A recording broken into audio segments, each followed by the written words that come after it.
going to roll with today. A little bit better than maybe what we had it.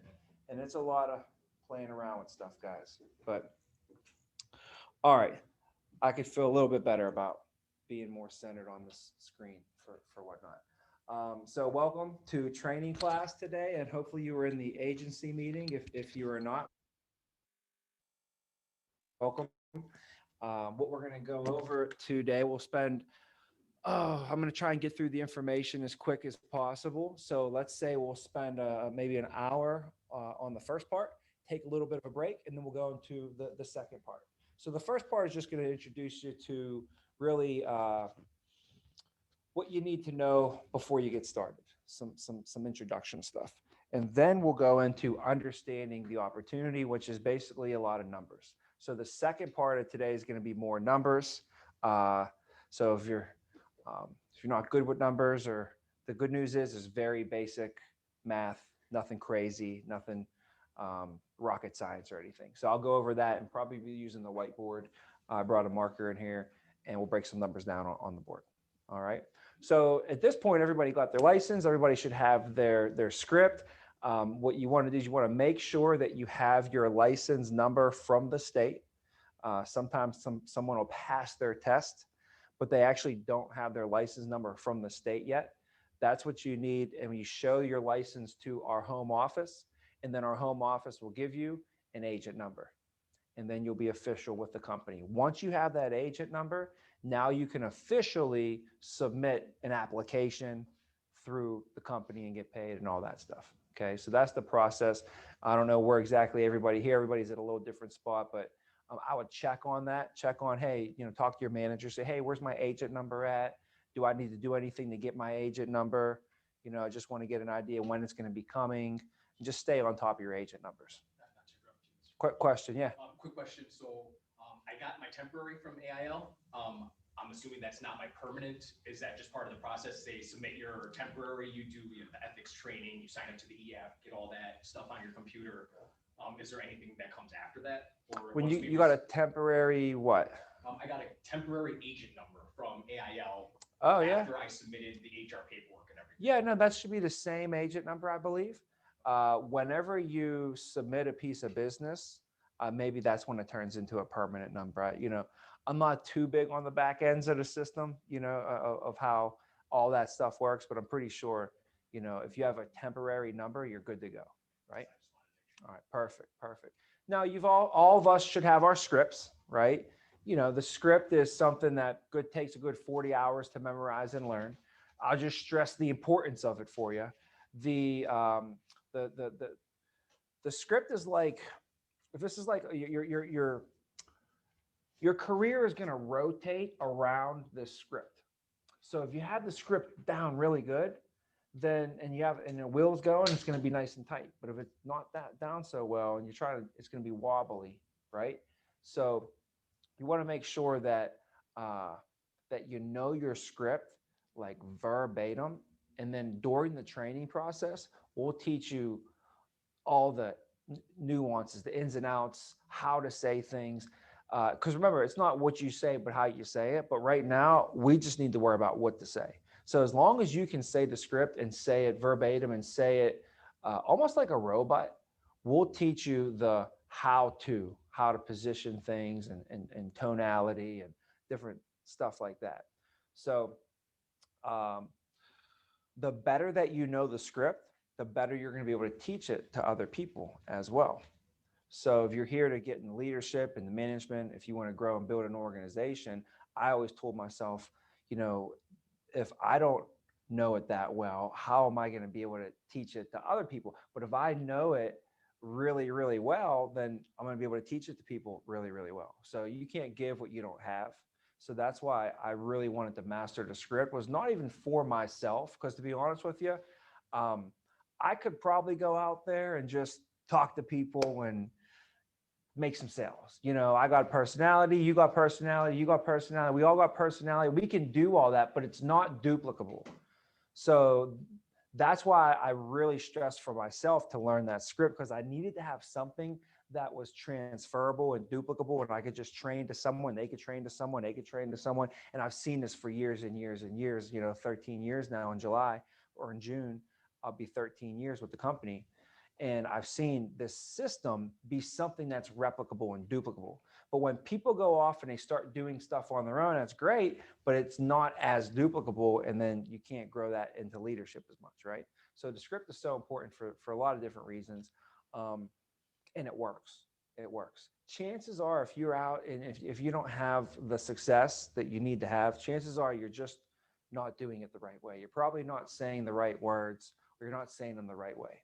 So really, it's three things. It's always what you say, how you say it, and when you say it. So you got to say the right things. You got to say them at the right time, but you also got to say them the right way. Those are the three components to sales. But if you find someone that's making a lot of sales, and then you find someone that's making an average amount of sales, and you find someone that's making less than average amount of sales, the difference is in what they're saying. That's it. This person who's making above average sales is saying different things than the person who's making below average sales.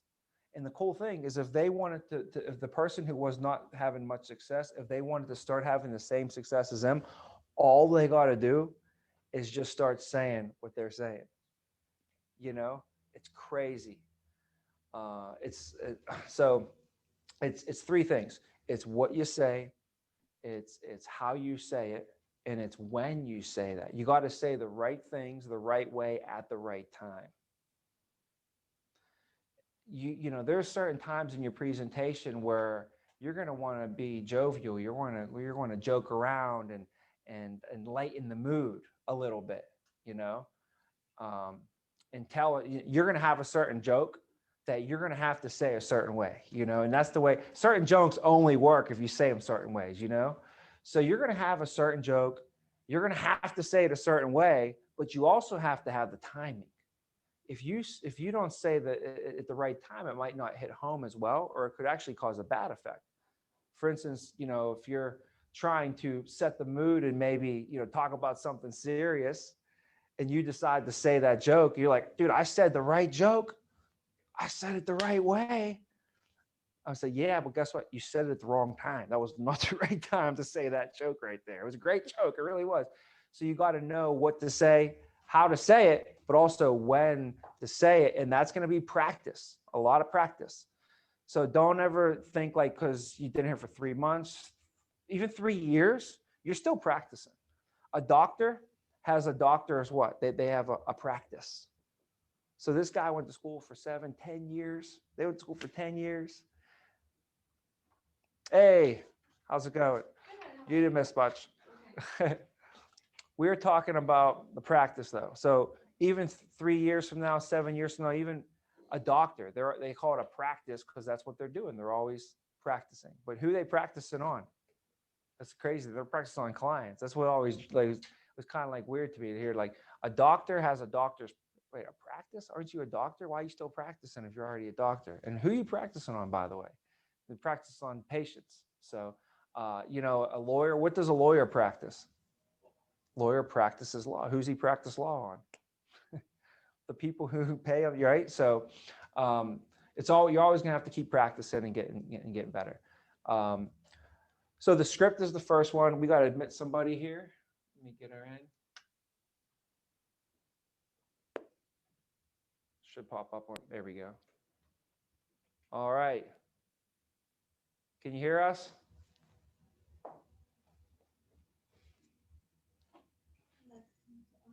Connecting to audio. There it is. Is it Thela? Hey, okay. There we go. Now it's a party. Now it's a party. Now we got everybody. So anyways, you know, that's the thing. And the script is an easy way for you to always go back to, if you're off, if you could always go back to your script. That's the basic part of the whole system. So good. So now everybody got their scripts down. That's great. Now we got to start putting those things to use. So during training, you're going to go through 2 weeks of like a formal training where there'll be a classroom setting. Today's obviously the first day. And I'll kind of walk you through those first 2 weeks. So the first 2 weeks should look like this. In the mornings, we really want to focus on just practicing our craft. You know, if I was a boxer, I would just show up to the gym in the morning and for 3 hours, practice my right jab, you know, or practice my left hook or whatever it might be. All we're going to do for a golfer, we're going to get up there in the morning. We're just going to practice our swing. We're going to work with the 9-iron all day today, all morning. We're working on a 9-iron, right? So in the mornings, the way you'll do it is this is a chance for us to role play our presentation. So from 9 until noon in the mornings, we'll be role playing our presentation. And the way you want to do this is to slowly start doing more and more and more. So for instance, tomorrow will be Tuesday morning. It's your first day. So what you want to do is role play maybe 25% of the presentation. Second day, maybe 35%. Then the fourth day, which would be Thursday, 45%. By the end of week 1, you want to be 50% done with your presentation and have done it multiple times. Because rather than knowing the full presentation by the end of this first week, guys, but only knowing it kind of 50%, I'd rather us know only the first 50% of the presentation, but know it 100%. So this week, the focus is the first half of the presentation, getting that down pat, just crushing the first half, okay? And knowing that 100%. So the more that we just go over that and role play it, and tomorrow is your first day, so you might only do logging onto the computer, building rapport, and telling them why we're there, and maybe playing the introduction video. Maybe that's all we get to. But we go over that enough to where we really get it down. And then we build on that to the next day, we can go into some of the no-cost benefits. And then the next day we go into more no-cost benefits. And then by the end of week 1, we can go through the whole first half of this presentation and feel 100%, you know, that we got it down 100%, done it enough. Now, second week, second half. So in the second week, we're going to still do the first half, but now we're going to start going into the 60%, 75, 80, 90. By the end of the second week, you role played in the morning the full presentation a bunch of times. Also, what your goal is by the end of these 2 weeks is to have one of your presentations that you've done on film, because you could go on a Zoom call and just click record and film it and have like your final one, like this is my final best one, and that you can kind of go off of and your manager can watch with you. Because a lot of times you don't realize it until you see yourself. So I would really recommend to record yourself practicing, not just like watching yourself present in with a client, but practice before you go in. When I was playing football, we would have football practice in college, especially as they did this. They would have these big towers built all around the football field so that cameramen can go up there and film from a different perspective, right? So we wanted to get a different point of view from a whole different perspective as well. So we had on each side of the field, there's like 4 of them. There's 4 of them, and they would film our practice. And then after practice, we have to go watch ourselves practice. Like it wasn't enough for me to spend 2.5 hours practicing. I had to go spend another hour watching myself practice. And we weren't allowed to go eat until we watched practice. And the coach or the GA would sit in there, and if we messed up, he'd rewind it. You say, you see right there? You see right there how you got let him? He got too close to you, right? You got to always keep your distance right there. You see that? You know. And he'll point it out and replay and show you a bunch of times. If you miss a tackle, that's the worst thing, because the whole team's in there and he's rewinding you missing a tackle and stuff, right? So the whole point of it, though, is taking that same concept. Think about, why do championship sports teams and championship golfers, they set up a camera and they film themselves swinging, and then they send that film to experts, and then the experts give them feedback. You know, what if you were able to film yourself and you send it to Tiger Woods every day? And Tiger Woods was like, oh, this time you got to do this. You send, all right, hey, I'm going to film it, send it back to you. Then he said, hey, you did exactly what I said to do, but now you got to put your elbow down. Now you got to lift your head up. Now you got to pull back faster. Now that was too fast. Now you got to do it slower. You're leaning back. You got to lean forward. You know, he's like, every single time, if he gave me a different thing, that'd be great. right? So having yourself on film is just a great tool because, first of all, I used to argue with my coach on the field. Like I'll be in the game and he was like, "You did it wrong." I was like, "Coach, I swear I did it right." He's like, "All right, we'll see you on the film." And I would go in there, we watch it on film, and sure enough, guess who was right, me or him? You think I did it right? Of course I didn't do it right, because if I did it right, the guy would have been tackled. You know, I would have scored. It would have worked.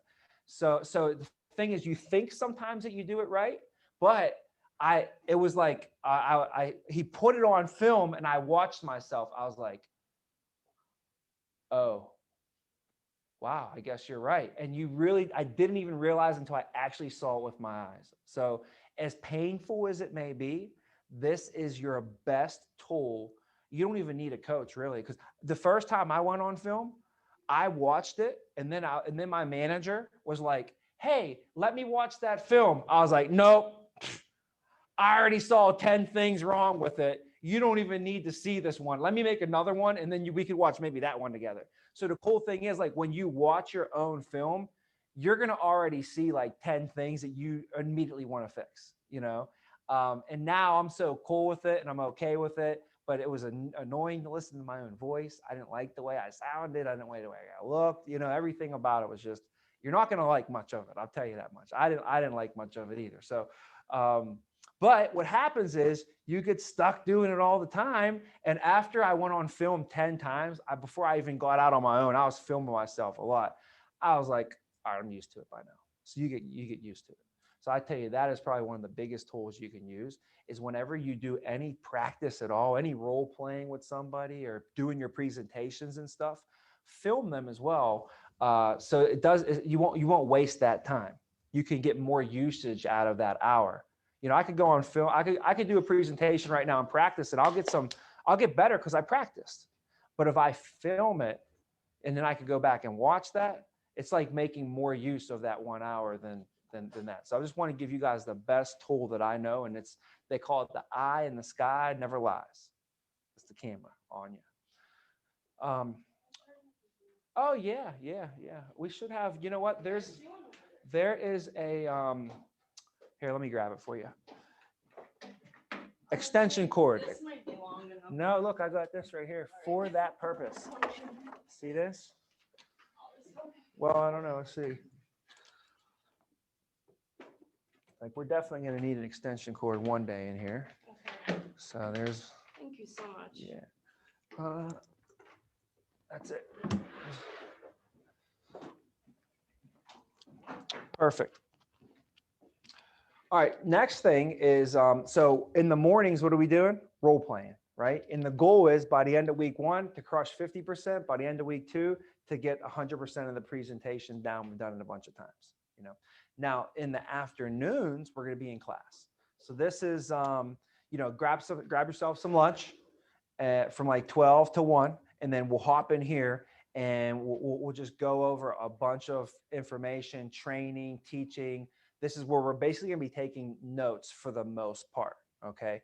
We're going to try and it's 1 to 4 is the time slot that we have allotted for this, but we're going to try and get these done in less than that amount of time, you know. So each person you're going to hear from this week, you're going to hear from all of our best people here in the agency, which is nice because you get to meet them, they get to meet you and everything too. So you meet Drew and Josh and Gio and Vince and Casey. And I'll be sitting on a couple of days as well. I'll do Friday with you this week. I do Tuesday with you guys next week. So in the afternoons, you'll be with the top leaders, going over different information each day as well.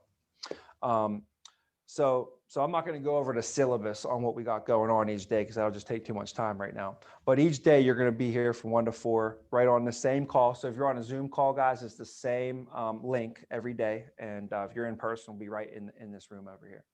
And then in the evenings, it'll be from 4 till 5. There's a break. Typically, from class should end at 4, and then we got a break until 5. And then from 5 until whenever your last appointment is for the night, so 5 until whenever, is when you should be actually on live presentations with your manager or managers. So Tuesday, for example, tomorrow, whatever we practice in the morning, that's kind of what you want to participate in at night.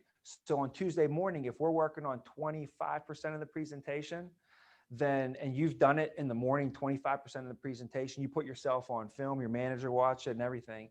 And you have appointments now at night, right? Your manager can let you do that part. You've done it this morning, you rocked it, that was good. So you're gonna go in, you're gonna introduce yourself, you're gonna be able to rapport with them, you're gonna let them know why we're here, and then you're gonna play the introduction video, and then I'll take over from there, and then I'll slide in, and we'll both be on the screen at the same time, and then I'll do the other 75% of the presentation, right? Then we'll go into the next presentation right after that, and I can coach you up on what you did. Hey, great job on this. They asked you this question. You answered it just like we talked about. Don't forget though, you skip this part right here. Make sure next time we do this that you do everything you did, but you don't skip that part. So I'll add a couple things, and then we'll go to the next house, next presentation, and you could go do it again, right? And then maybe you could even go a little bit further this time, a little bit further. And every time the goal is for you to take it a little bit further. So, and I do less, you do more, I keep doing less until the end of week 1, you're doing 50% of the presentation and I'm doing the other 50%. By the end of week 2, we're like cross pitching. You're doing one, I'm doing one. You're doing a full one, I'll do. And we just kind of go back and forth and cross pitch a little bit. So that's the goal for the evenings. So kind of whatever you practice in the morning is what you're going to be participating in the evenings. When just like I remember when I played ball, we'd have a game at night. Well, they'd make us meet at the football field in the morning, and we had to do walkthroughs, and we had to walk through all of the game plans, just do like a walkthrough. It wasn't live or anything. It's like if we had to tonight put on a big performance, like a play or something. Well, in the morning, hey, let's huddle up this morning. Let's do walkthroughs, make sure the lights work, make sure everything works, just a quick dry run, sort of, right? So in the mornings, that's what you're doing. You're practicing, you're getting ready, because at night, we really want you to start participating. And the whole idea is during training, you don't want to just be sitting there watching your manager make a bunch of sales. You'll learn a little bit from that, but you'll learn a lot more from you doing it and your manager coaching you. It's like back to Tiger Woods, since we're talking about golf a little bit, is if he came in here and he shot 100 golf balls in front of us right now, and he hit them all straight, I don't know, 400 yards or however how far he hits these things. Well, then he handed over to Steve. He said, all right, Steve, you're up, man. Now just do like I showed you 100 shots in a row, and they were all perfect. So you should be able to do this now, right? It's like my kid. Hey, you've been seeing me drive for 16 years. You watched me drive for 16 years. So here you go. Drive the car, go pick up your friends and go to the movies. Like, just because they've been seeing you do it for 16 years still doesn't mean they can do it, right? So like our managers can sell. So you don't need to say, I need to see you make it. They can make sales. We need to see you do it and help you. So like Tiger Woods, it would be better if you came up here and maybe Tiger shot 3, 4, 5, maybe 10 of them for you just to see it. But after that, what would be better is if he handed you the club and you swung and he sat there and told you what to do. All right, hey, next time, keep your head up. Hey, great job. Next time, keep your head down. Next time, look at the ball. Next time, swing harder, whatever, So he's going to give you coaching points every time. And after you do 100 swings and you make 100 different adjustments, you're going to be 100% better than where you at the beginning. So during these first 2 weeks, your goal is to be participating as much as possible, and what the heck I want to tell you is it's going to feel uncomfortable. So what somebody told me, and it helped me, is they told me it's not going to feel comfortable. It don't matter what you do. It's your first time you go and talk to somebody about this, it's going to feel uncomfortable. And so what you have to do is you have to get comfortable with being uncomfortable. Just get comfortable with being uncomfortable. And I had to really think about that for a while. I'm like, what does that really mean? And after I thought about it and I went through it made sense to me. And I was like, all right, yep, that's the only way to get through this. Because if I'm going to have to get comfortable with it. So the way that you can get through it, though, is after we give 100 presentations, that's when you're actually going to be really comfortable and you don't have to fake it anymore. Because they say fake it until you make it, right? So your first 100 presentations, if you seem real comfortable and real confident, you're just doing a real good job of faking it. Because for the first presentation that you do, you're going to feel 100% uncomfortable and 100% unconfident the first presentation you do. But then the second presentation, now you're about 1% comfortable, confident. You're still 99% uncomfortable. Then your third one, now you're 2% comfortable, then 3%. Each presentation we do will get you 1% more comfortable. And that's why 100 presentations is the magic number. Once you hit 100 presentations, that's when you start to feel 100% comfortable and 100% confident. And that's what people buy. So people buy you. That before the company, they're going to buy the company, they buy the product, but at the end of the day, they buy you. The presentation, all that, they buy you. And what they're buying is a confident you. So you want to know what people buy? It's confidence. They want to be able to go to sleep at night and know that when they wake up in the morning, their family's protected. They want to know if something happens, they're confident that everything is going to be taken care of because of you. So what they buy is a confident you. And until you give about 100 presentations, you're kind of almost faking that confidence. Okay. Well, how long is it going to take us to give these 100 presentations? So your training, let's go like this. Your training is right now for the first 2 to 3 weeks. 2 to 3 weeks. After the second week, you might be ready to rock and roll. We'll get you your leads. You can start setting appointments and setting the world on fire and just running out there. You don't need a manager with you anymore. You could just go out there and do it all on your own. Some people after these first 2 weeks maybe need a third week. So after that third week, we'll still train with you, work with you, give you everything you need. And then after that, then you can go out on your own. Some people need a fourth week. We'll train them for a fourth week. If you really need it, we're not here. I can't afford, you can't afford, we can't afford to go and call on clients if we're not prepared to do so. That can be detrimental to the whole operation, to the whole company and everything we stand for. See, there's a group out there, and one of them is the Service Employees International Union, service employees. Some of them are healthcare, nurses, home care nurses, people like that. So we have the service employees. If I don't train Steve properly, because I just want to keep him 2 weeks and just get him out there, right? Just hurry up and you throw him, see if he can make some sales. So I give him these leads. He starts calling on, and he calls a service employee, says the wrong thing to him, goes out to their house, upsets the member. The member, what do you think they're going to do? They're going to go to work tomorrow and talk to their president. And the president's going to say, hey, what's going on with this American Income? You guys are supposed to be doing this, and they're telling me you guys are doing this. I'm canceling this program. If this is, my members are they're not going to, the president makes the most money in the union. Do you think the president likes their job? Do you think the president is going to get voted in again if we're calling and pissing off all their members? They're going to fire him, right? He would rather fire us before they fire him. You know what I mean? So he will cancel the program, or she, and she'll say there's no more American Income for the service employees. That was 6,000 members that we had. 6,000. That could feed you and your family for the next couple of years. One person here. And we lost that whole group because of why? Because we didn't do the system properly. We didn't train them properly. We shortcutted things. So what happens here is if you try to take the shortcut, then your results get cut short.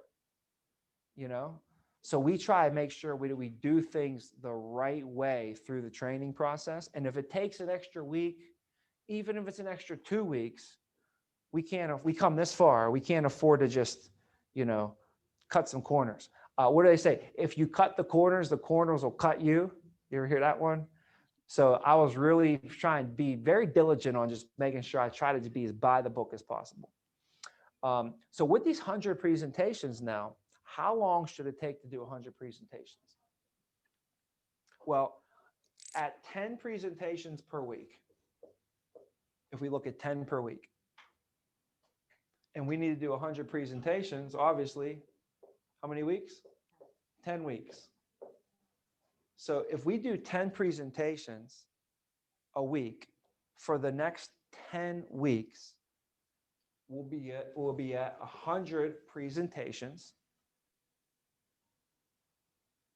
and you'll be where you need to be, 100% comfortable, 100% confident, all that stuff. How long is 10 weeks?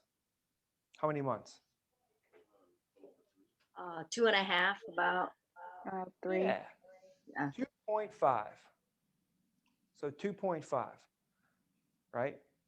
Now, what's interesting, you're going to see here in a little bit, is that I'll go over it right now. This will just give us a little bit of information we're going to go over today anyways. I'll just go over it now. Okay. Is what's interesting here is that if you do 10 presentations a week or a month or a year or a day, it don't matter.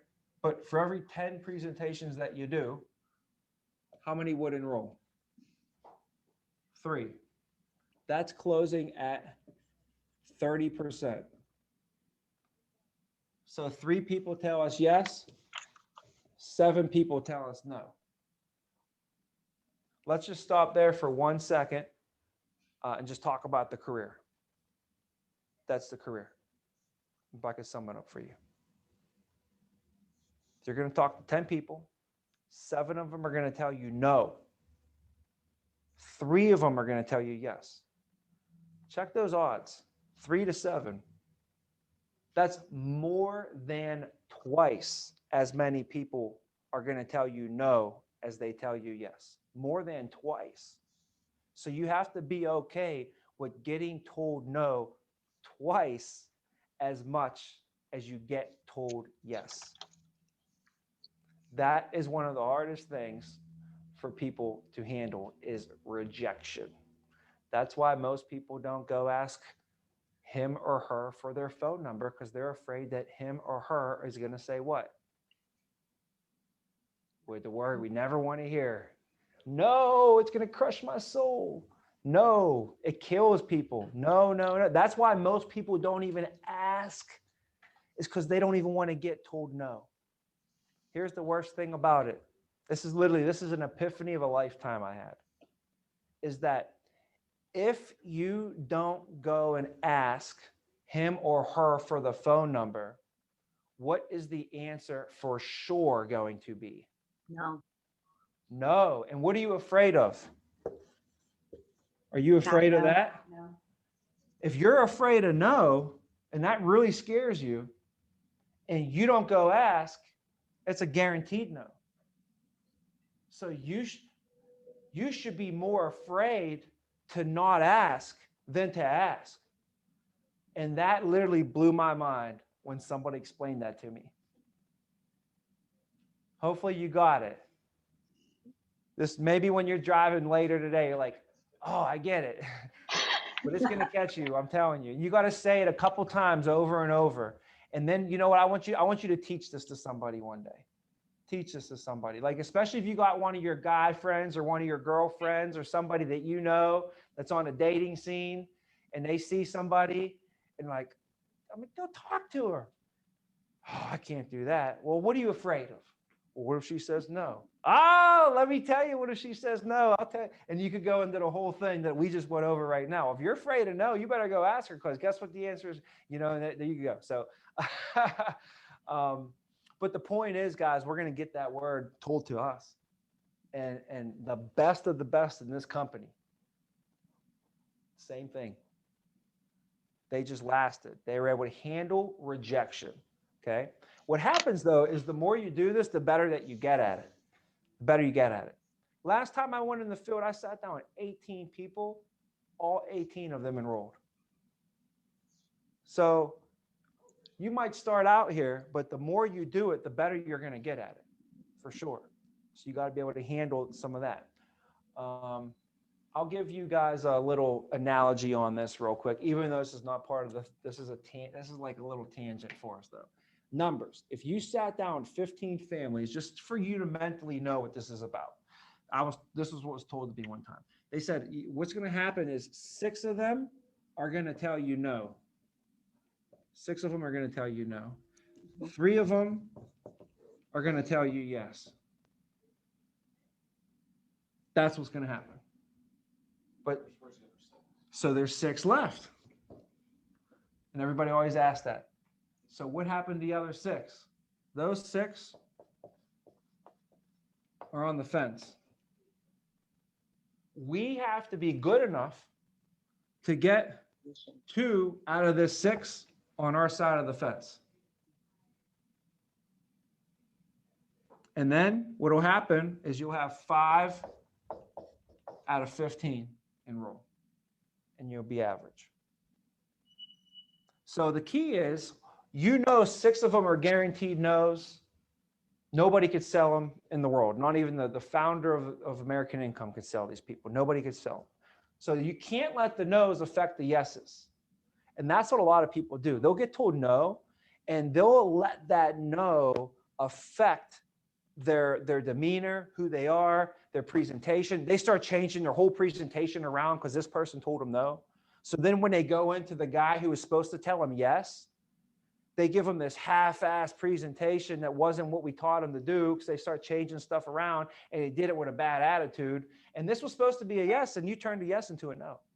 These are only yeses as long as you give them a good presentation, and as long as you don't drag the no's with you into the next sit down. You have to leave the no's where they're at. Okay. And then obviously over here, we have to be good enough to be convincing, to be closing people down. There is some closing involved here. So you have to be able to close them down and get the sales out of at least 2 out of 6. And, sometimes you can get even more. But that's just another numbers game I figured I'd share with you. And then back to the numbers that we had up here. And the reason I go over all this is 10 presentations for a week. 3 of them will enroll. The average client enrolls at $67 a month.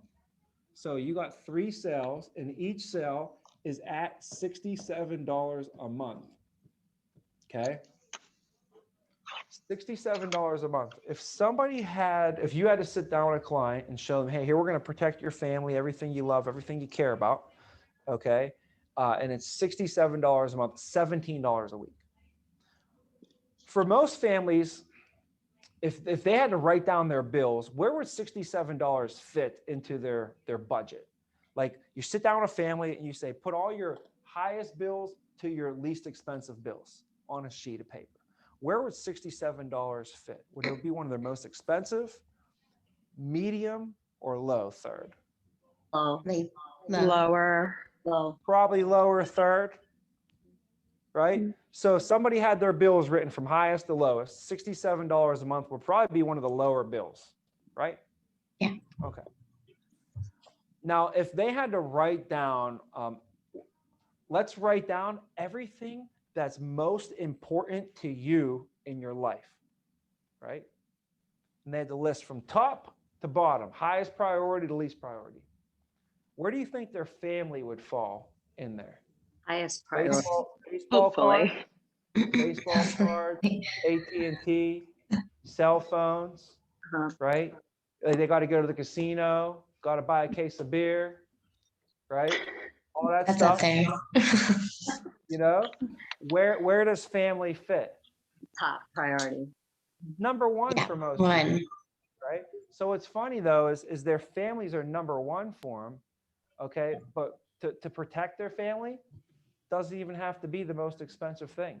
In fact, most people are putting more money to AT&T than they are to protecting their family. So the point is, what's nice is when I sit down with the clients and they have to enroll into the benefits, they don't have no life insurance, I'm perfectly comfortable with enrolling them at $67 a month. And I know I'm not taking any cheese out of their macaroni, if you know what I mean. Right? Mhm. So, so $67 a month is how much a year?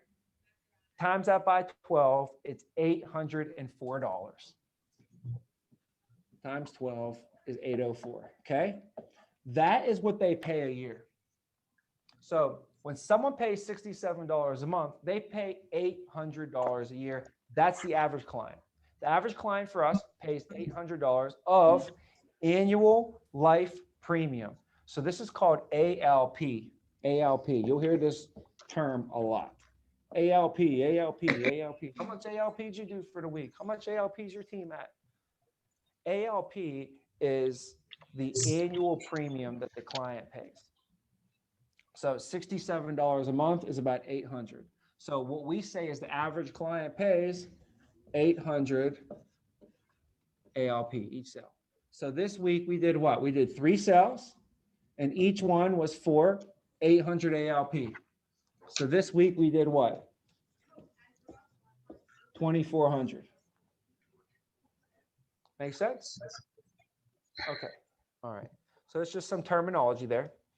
And I bring that all to light because now, if you do 100 presentations, how many sales should we make?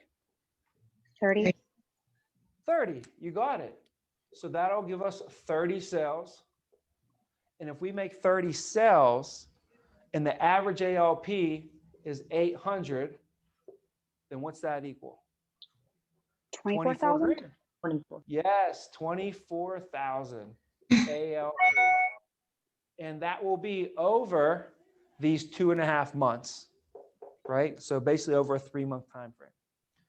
Now, what's interesting, guys, in order to get promoted from an agent to a supervisor is they have to be able to do 24,000 ALP over 90 days. That's the number that you got to hit. Well, what's cool is if you do 10 presentations a week and you do that consistently for 10 weeks, pick your head up, you're going to have 100 presentations. If you have 100 presentations, you should also have about 30 sales. And if they're all average, you hit your 24,000, you're right there. So the path is right there. It's all math right in front of us to go out there and knock out. So what's cool now is your first 2 to 3 weeks were in training, but now we have the next 2 to 3 months. That's when we actually get these 100 presentations under our belt. That's actually where we gain that confidence and we get a lot more comfortable is during these first 100 presentations, during your first 3 months. Now, your career doesn't even get started until you do 100 presentations. So the saying is that you didn't even get started until you give 100 presentations. So like, let's say if somebody was like, you know what, I did like 30 presentations. They're like, I'm not comfortable with this. This isn't for me. This isn't for me. I'm not comfortable, right? Say, well, remember when we told you you're not going to be comfortable? How many presentations? If you did 100, maybe, but how many presentations? We pull up the report. We find out this person did 33 presentations. So I'm like, well, you probably right now, you probably feel like 70% like unsure. You probably feel about 30% comfortable. You know why? Because you only did about 30 presentations. So if somebody ever was like, oh, I can't do this, or I'm uncomfortable. Well, of course, I think you have to do 100 presentations before you're 100% comfortable. And if they wanted to like quit, if you want to quit before you give 100 presentations, then I will say that you're not quitting anything at all. You're like, you actually, in order to quit something, you actually got to get started, and then you can quit at. But this ain't quitting. You didn't even get started yet, you know. So giving those 100 presentations is so nice because not only is it going to get you the comfortableness that you need to, but if you do them right, 3 months from when you get off on your own, you should also be knocking on the door for your promotion. How crazy is that? So where are we at? We're in April right now, April. So you'll get trained up April, let's just say May. We'll use May. Okay. So you train in April, May, June, and July are the 3 months. So you go out there May, June, and July, and over these 3 months, you give 100 presentations. At the end of these 3 months, you'll have all the numbers that you need. And after July, you can be promoted to a supervisor going into August. So then the last 5 months of this year, you can start building and growing into a supervisor and basically be putting yourself in position to, by the beginning of 2022, you could be promoted to the manager. So you could literally crush these first 3 months. And you don't really ever got to crush it. Just do 24,000. Just so you guys know, I came into the company back in 2008. June will be my 13 years. I got trained in June, and then July, I got to go off on my own. They gave me leaves. I was able to go off on my own. I ended up doing 24,000 that month and just getting promoted that month. I also brought 10 people in that month as well. So I'm out there, I was busy, and I had to drive to all my appointments, and they were 2 hours from my house. Oof. Kudos. Kudos. So that was my deal. And I was my first month, so I couldn't even know what I was doing that well. I couldn't have been that really good. It was my first month. All I knew was I just knew like kind of what my trainer told me to do. And I just went out there and just did it at the highest level. But where I came from before, I never got a lead. So I couldn't believe that they had leads here. I just went crazy with them. So anyways, that 24,000 that I'm talking about over the 90 days that you could do it your first month and just get it done with and move on. So, cause soon as you go from an agent to the supervisor, you're done with the agent. It's on to the next one. Now it's on to the supervisor. And then now to go from a supervisor to a manager, I'll go over that with you guys here today. But once you go from the supervisor to a manager, you're done. No more supervisor stuff. It's on to the next one. It's on to the next one. It's on to the next one. And we keep growing. So it's like, how long do you really want to mess around at the agent level? How long do you really want to mess around at the supervisor level? They promoted me to a supervisor. That month I brought in 10 people. And I run and crushed it again. So in July, got promoted after 1 month to a supervisor. August of 2008 was my first month as a supervisor. It was my only month as a supervisor. People say, Tommy, what did you do when you were a supervisor? So I don't know. I was only a supervisor for 1 month. You know what I did when I was a supervisor? I stopped being a supervisor. If I'm a supervisor, what do you recommend I do? Stop being a supervisor. Go be a GA. That's what I did. Sorry. What do you brought people in? Like you got people to work for the Recruited them. Okay. Yeah. I recruited my team because basically what they showed me at the beginning is they were like, so, if you're able to have 10 people and they all do average numbers, 2,000 a week, your team's going to do 20,000. And if you can get a team to do 20,000, you'll be making $200,000 a year. I'm like, what? That's the goal. You want me to get 10 people to come here and they don't have to cold call, prospect, they set the appointments, and then they get paid residual income for the rest. So I got to get 10 people to make residual income for the rest of their lives and help people. And then if I get 10 people to do that, I'm going to make $4,000 a week. Like for $200,000 a year, I can get 10 people to do anything. You name it. Like if we got Saturday morning, I'll get 10 people to go jump out of an airplane and go skydiving with me. Especially if you put $200,000 on the line, they'll jump out of an airplane. I'll get them to do that, right? This ain't jumping out of an airplane. This is just making money, residual income, and helping people out. I can get 10 people to do that, So my first month, I brought in like 10 personal recruits from friends, family members. the fullback that played my fullback high school football team. My fullback came aboard. Casey Kunash was one of my first recruits. My first 3 or 4 months here. My dad used to do mortgages back in the day. So he called up 3 of his mortgage buddies, and one of them was selling suits. So that was an easy one, you know? Like, so you have to be resourceful. And the thing is, these 10 people, they had to get in their car and they had to drive to my office. And if they weren't within a 20-mile radius of my office, I couldn't recruit them.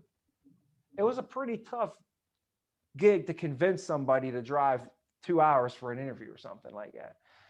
So I had to get 10 people in the hard way. You guys can bring in anybody from anywhere in this country and they don't got to drive anywhere. Think about that. Virtual. So you think, I didn't have Instagram back in the day. So this is all word of mouth. I went through my cell phone, which was not even close to what it was today. It was like a BlackBerry, this beat up BlackBerry. And I scrolled through this thing and I called everybody. Hey, I just started a new career. Hey, I just started a new career. Hey, I just started a new career. I'm going to be getting into management. One of the first things they need me to do is they need me to find 2 or 3 other people to join our team. You know, we're at a huge point of growth right now. These people are going to be earning professional income. They got to be people. Do you know anybody who's looking to make professional income that wants an amazing opportunity? And they'll either say, how about me? You know, and I'm like, oh man, I'm sorry. I didn't even think to ask you because I knew that you were working at the hospital, you were working down at the bakery, or you were working at the gym. I didn't want to step on any toes. Be honest, you're probably one of the first people that I would even ask, but I didn't want to step on any toes. But I know you would probably know somebody. That's why I figured. But if you're serious, oh man, I think you could really do well. I'd love to be. Plus, we get to work together, man. Are you serious? Hey, let's get you in. I can't make any promises. Let's get you in for the interview first and see if we can take it from there, right? Is that the recruiting script? Is that the recruiting script? No, it's not, but I can give it to you real quick. So the recruiting Sure. script is like this. It's like, so Gina, you helped us out, you know, we're at the restaurant or we're at the retail place or wherever, you know, you helped us out really well today. I just want to thank you for your help. And I think, to be honest, now that I've met you, I think you would really excel and you would do really well at what we do. And then if they don't ask, if they don't say, well, what do you do? Usually it'll be like, oh yeah, you know, they'll say, what do you guys do? And especially if you're dressed decent, if you're with a couple other people, you know, if you got some like Louis shades on with something cool going on, you know what I mean? Like usually me, I'm wearing this. I wear this. I like to hop out of a Maserati with like flip-flops and a tank top and just to throw people at 2 o'clock in the afternoon on a Wednesday. I'm just throw them off. They're like, what's this guy possibly do? You know? But what you have a couple of nice little things, let them know. Like if you have a couple. So anyways, then they'll ask you, what do you do? And then that's when you say, oh, we do, here's the script, right? We do consulting in the financial services industry. We help people protect their assets through life insurance. It's fun. We get to help people. We get to make money, and we get to we get to help people. We get to. I think the last thing is help people. So it's fun. We get to make a lot of money, and we get to help people at the same time. Do you like helping people? That's why you want to end with helping people, because then you say, do you like helping people? And then they'll say, yeah. And I'll say, well, you want to know what? You know, I know that I know our hiring manager at the office, and if you'd be interested, I can get your information to the hiring director. And the next time that they're doing some hiring, I can even maybe have them give you a call. How's that sound? And they'll be like, oh yeah, that'd be great. Every time. Sign me up. Yeah. So, you know, if you're at a restaurant or retail or just anywhere, you could kind of lead in with that and just say, hey, I think, you know what, man, I think you would be really good at what we do, you know? And then when they say, well, what do? You say, we do consulting in the financial services industry. We help our clients protect their assets through life insurance. And it's really fun. We get to make a lot of money. And the best thing is we're helping people. We get to help people. Do you like helping people? Oh, yeah. Okay. Well, you want to know what? You know, I actually know the hiring director at the office there. And next time we're doing some hiring, well, I could get your information, get it over to the hiring director. Next time we're doing some hiring, I could maybe have them reach out and give you a call. How's that sound? Can't make any promises though, but I could at least get your information, get it over to them, right? And I'll say, how about this? I'll text you over my information right now. And how am I going to text you my information? I got your number. I got your number, right? So you never want to go like this. Hey, you know what? Give me your name and phone number. That's like pretty, you could say, give me your name and phone number, but I have a more sly way of going about it. I'm like, how about this? I'll text you over my name right now. What's your information? I'll text it over to you right now. Instead of me saying, give me your name and number, I say, let me give you mine. And the only way I can give you mine is text over. You have to give me, you got it? Right? Okay, cool. So that's how I would go about doing it. And then what you want to do from that point is all you want to do is get them into the virtual company overview. Right now it's about a half hour. We're shaving it down to 12 minutes. So it's going to be a 12-minute video. Everything I went over in a half hour in that video, I'm going to be going over it in 12 minutes. I don't know. I still don't know exactly how I'm going to do all this, but I'm just going to squeeze it in. I'm going to talk faster. I'm going to cut some of the stuff out and get right down to it. But for you, if you wanted to bring somebody in, they don't have to sit through a whole half hour. Oh, all right, what's this company about, Steve? You're making me sit here a whole half hour. I could have watched Seinfeld with this making me watch The Office. I'd rather watch The Office than this, right?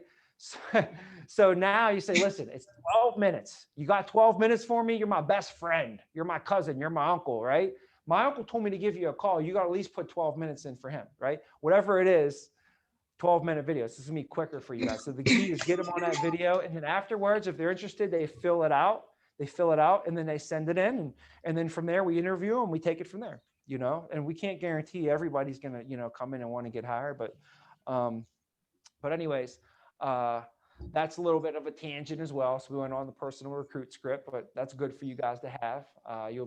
That's worth it. Well worth it. I'll go over that any day of the week. So this will really help you guys. So like when I started in July, I hit the ALP numbers and I brought 10 people in. In August, I brought 10 more people in. And before you know it, I picked my head up and I had a big team built. So that's how I got into the business, and catapulted me right to a manager. I was a manager in my 4th month. We did over 70,000 and just continued to grow from there. So now, why don't I just go over that story? I'll just stay on the story for a minute. So let's just finish that story. So I came in June, trained, July, wrote the business, recruited the people, got promoted. August, brought 10 more people in, wrote more bunch of business, got promoted again. And then I spent the next 6 months as a manager. After 8 months with the business, it was March of 2009, my 8th month in the business, I got promoted to a general manager. So I finally got that general manager promotion. I was working really hard for those first 8 months, and team hit the numbers and we got promoted. So at the end of my first full year, I made about $120,000. At the end of my second full year, I was a general manager. I made over $200,000. So my first year as a general manager, I couldn't have been that good of a general manager, but I made over $200,000. In my third year with the company, I promoted my manager to a general manager. So you can visualize this real quick. I'll just put this over here, like in this little area. Okay. So imagine there was me. Okay. And then there was Casey and Matt, and they were both GAs, and Casey had an SA, Matt had supervisors, right? And then I was what? I was the MGA. And this was my second year. At the end of my second year, guess what Casey did? Casey got promoted to an MGA. Matt got promoted to an MGA. So I became their RGA, right? So I was Casey's RGA, I was Matt RGA, but plus I was still my own MGA. So I always ran my own MGA team.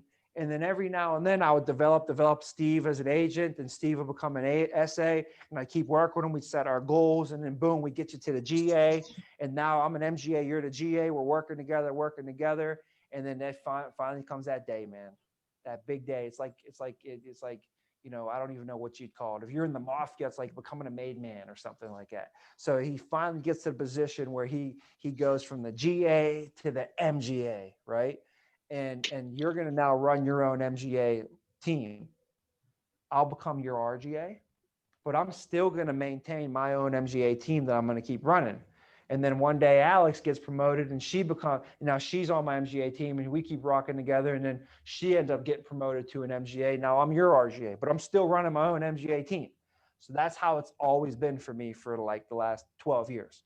I keep running my own MGA team, which is great because an MGA running their own MGA team should make $200,000 to $300,000 of your average. So I keep running my MGA team, making $200,000 or $300,000 off my MGA team, but plus I'm an RGA over here, an RGA over here, an RGA over here. You make $100,000 to $200,000 off of each MGA that you manage. So that's how after 3 years, I became an RGA and I made 512. And after 4 years, I was an RGA and I had 5 MGAs I was working with. Well, 4 MGAs plus myself was the 5th one. And I made 937 in my 4th year with the company. 2012, right? I was 28 years old. Couldn't believe it. And it was all from this process of just that I'm going to go over with you guys today. I didn't even really go over. We kind of went here and there and everywhere, but we'll take a break. We're going to come back. We're going to go over numbers. Okay. So just take a good break. Sometimes I go over numbers and I see people's like brains fall out of their ears. They're like smoke's coming out of their heads. There's like, you know, so, some people's eyes start glazing over and they start like, you know, like drool coming out of their mouth. so no, we'll take a good break, get some coffee, whatever. I might even you don't even want me to get coffee, but if I get some coffee, I'll be bouncing around in this room like crazy. But we'll take a break. We'll get back and we're going to go over numbers and do a whole path, the math behind the path of how we're going to get all this stuff done. But really beyond all this, I'm just going to touch base on just like the beyond all this. So like I was telling you, the first 3 months now, we talked about the first 2 to 3 weeks is training class. First 2 to 3 months is what? Hitting our 100 presentations. But what's cool is if you do it right, you can also be knocking on the door and getting promoted right at the same time as that. So there's 4 milestones that you want to hit, and it'll take 13 months to really complete the cycle, no matter who you are. So the first milestone is becoming an agent. So that's getting through training and no longer being a trainee, and now you're an agent. So that's like becoming a butterfly. Like, you know, you're in a cocoon, now you got your wings. So right now you guys are like in the cocoon, and right when you get released, you're going to get your wings. Okay. So that's your first milestone. The second milestone is when you hit your 100 presentations. And we already know why we want to hit those. Now, some people can hit their 100 presentations faster than others. It's just how many reps you're doing per week. If I do 20 presentations a week and Steve does 10, it's going to take me 5 weeks. It'll take him 10 weeks. So that's a gauge. Now that's your second one, is hitting 100 presentations. And how fast do you want to go from 0 to 100? Just like Drake says, real quick, right? 0 to 100, real quick. Real quick. So, and then after that, your third milestone is when you get promoted.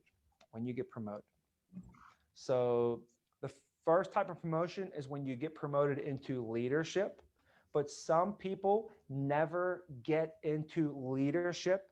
Some people stay as an individual producer, and they go and break records on those regards. And either way are great. Career paths, either way are great. So if you want to get promoted, there's 2 ways. You can get promoted into leadership, and that's when you'll go from an agent to an SA to a GA to an MGA, and there's those promotions. But there's also promotions when you're an agent. Because an agent starts out with a 60% contract, but the more that you do as an agent, you can get promoted to 65% contracts, 70% contracts, even 75% contracts, and earn promotions on the agent. So whenever you get your first promotion, whenever that is, that's another milestone. And then your fourth milestone is when we receive our first renewal check. And at that point, you completed all four milestones.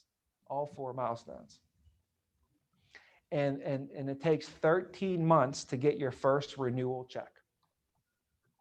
Is So that no that's really matter what how fast you finish your 100 presentations or anything?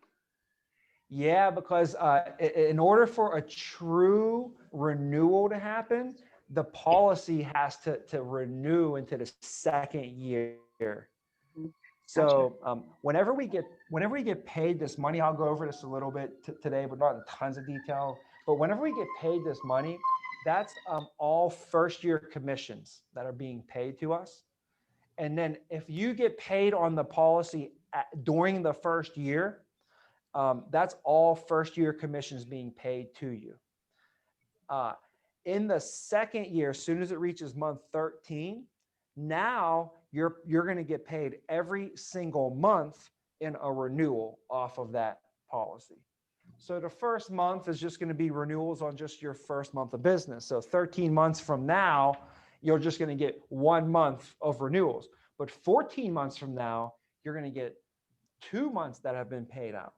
And then 3 months get paid out, and then 4 months. And then it just starts becoming a crazy snowball effect. Because when you get into management, now it's not just the policies that you written, but it's the policies that you written plus all of your team. So the percentage when you're an agent is 3% renewal. But when I'm a supervisor, it's 4. When I'm a manager, it's 5. When I'm a general manager, it's 7% renewal. So when I write personal business, I'm going to get it 7% renewal on that versus when I was an agent, it was only 3. Plus, not only did I write business, but I had my whole team write business, and I get a 2% renewal on all of my team when I'm an MGA. Yeah. So now this month, your team did 20,000 a week. You did 80,000 this month, right?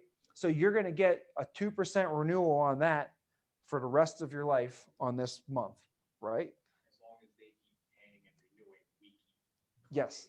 The only way that obviously you're only going to get a renewal on if it renews. So the policy still has to be enforced, and that money got to be paid every month.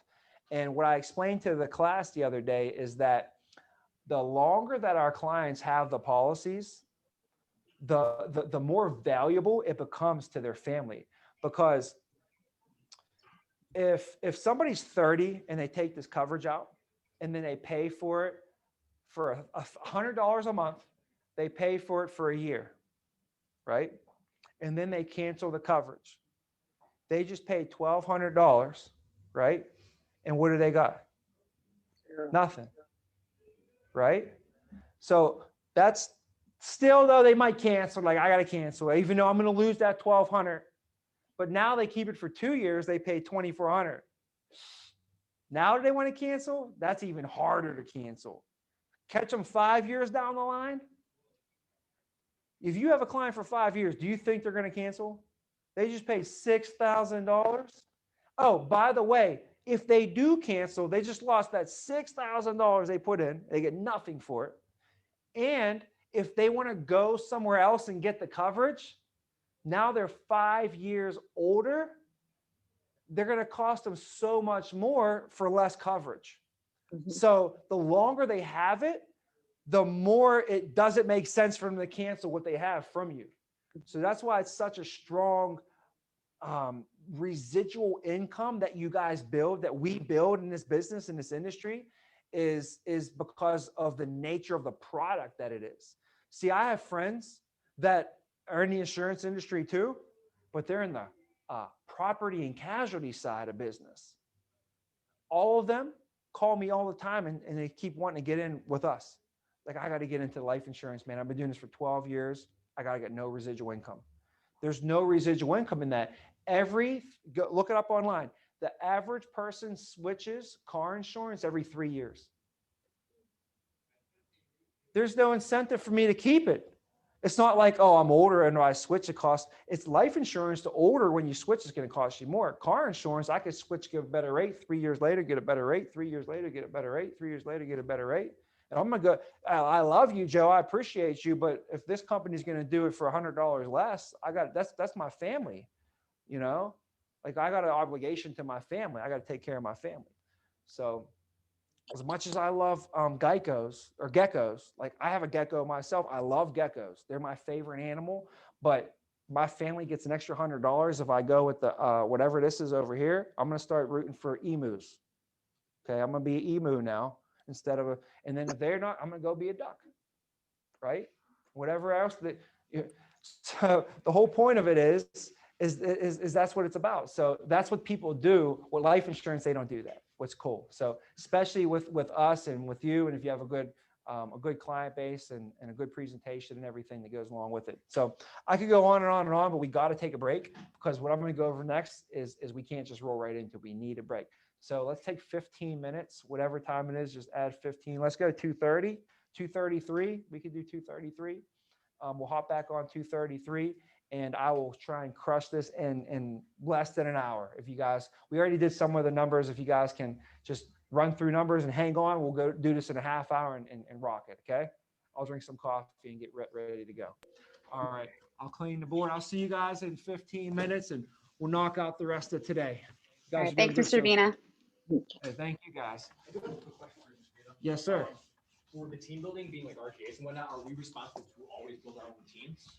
Yeah. Or we provided with teams? Oh. I'm just unsure of how the.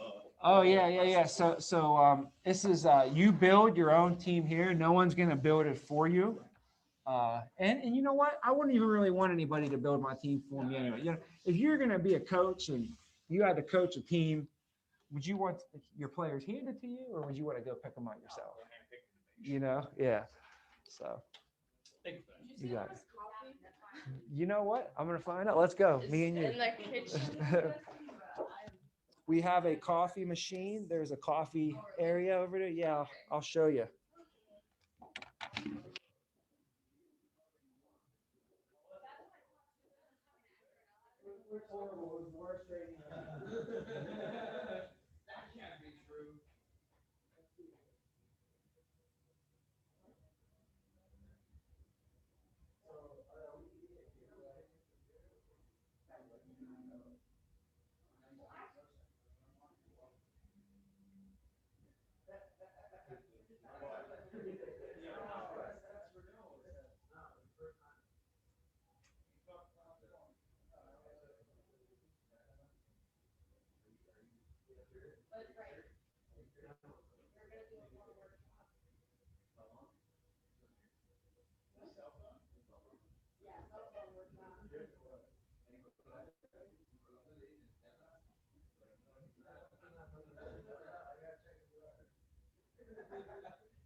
From over here, it's very obviously brown.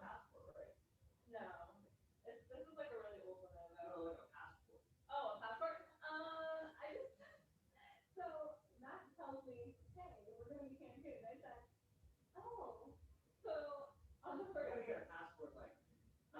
On the first, I went to the post office and sent my stuff out. Okay. And I had to rush everything, and I hope it gets here before then. But The first, it's 4 to 6 weeks, right? yeah, So you're cutting. yeah, so it's real close. And I was expedited? Dude, Yeah. expedited is 4 to 6 weeks. Yeah. Oh, that's expedited? Yeah. 10 to 12 is normal. But my brother got his in December and he got his back in 4 weeks and he didn't expedite. When, December? He didn't expedite it. Right. So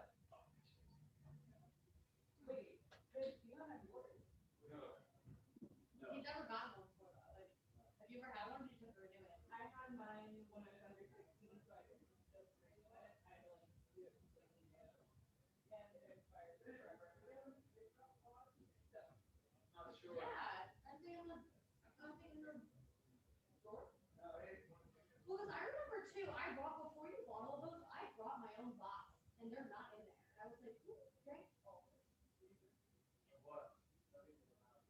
No, I was like, wait, like, 'cause I wanted that the other day. I was like, I remember bringing the whole box and I'm like, I don't even know if I drank any of them. Like, I don't know where they went. So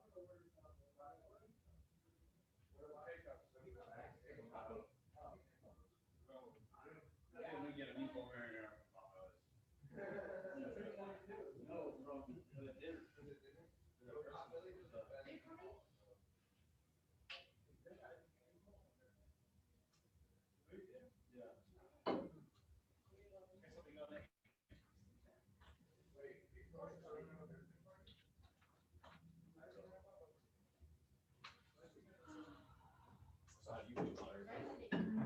I feel like a lot of this is, I've heard so much about it already that I'm like, okay, this is a lot of like good review, like additional information, like little things here and there. I'm like, okay, cool. I didn't know that. That's new. But I'm excited. Yeah, exactly. You know, for a little bit there, it's almost like, is this real? Because although I grew up in Chicago, recently just moved back to New York, I'm trying to reestablish myself in the area. Yeah. I stumbled across this, and it's like, is this actually genuine? And obviously, the more time we spend here, the more we interact with everyone, obviously. But yeah, it's still, I'm still almost in like shock a little bit. Like, this is actually genuine. Yeah. At first I was like, I don't want to work 12 hours a day. And then I'm like, well, it's not all work. You know, a lot of it's like getting stuff set up and like doing preparation. Yeah, it's not so much like I'm gonna come and crank out, you know, a 12-hour shift. Yeah. You know, after this initial, I mean, we're just kind of at home and working at our own pace, and It's a lot different than, like you said, it's not a 12-hour shift. I'm not serving for 12 hours. That's a lot. This, I feel like 12 hours will go by really quick because just going through a presentation takes you over 10 hours. and that's the thing, and it's not an impact. I mean, the only thing we're really exercising is our minds, you know, and our memory. Other than that, there's no heavy lifting or like, we have to do technical work or anything like that where we're getting fatigued and like, you know, failing to produce. But Yeah. yeah, I mean, I think I'm grateful. I mean, if everything works out. Oh, Very excited to reestablish myself back in Chicago after this year of insanity that we've all gone through. Yeah. So you said you moved to New York for a bit? So I lived here originally, and then I went to Long Island for a little bit just for work. I was in the imaging business, worked as a contractor for Nikon. Okay. Unfortunately, when the pandemic and everything hit hard, the portion of the business that I managed was not deemed essential because we did refurbishing, not the servicing portion.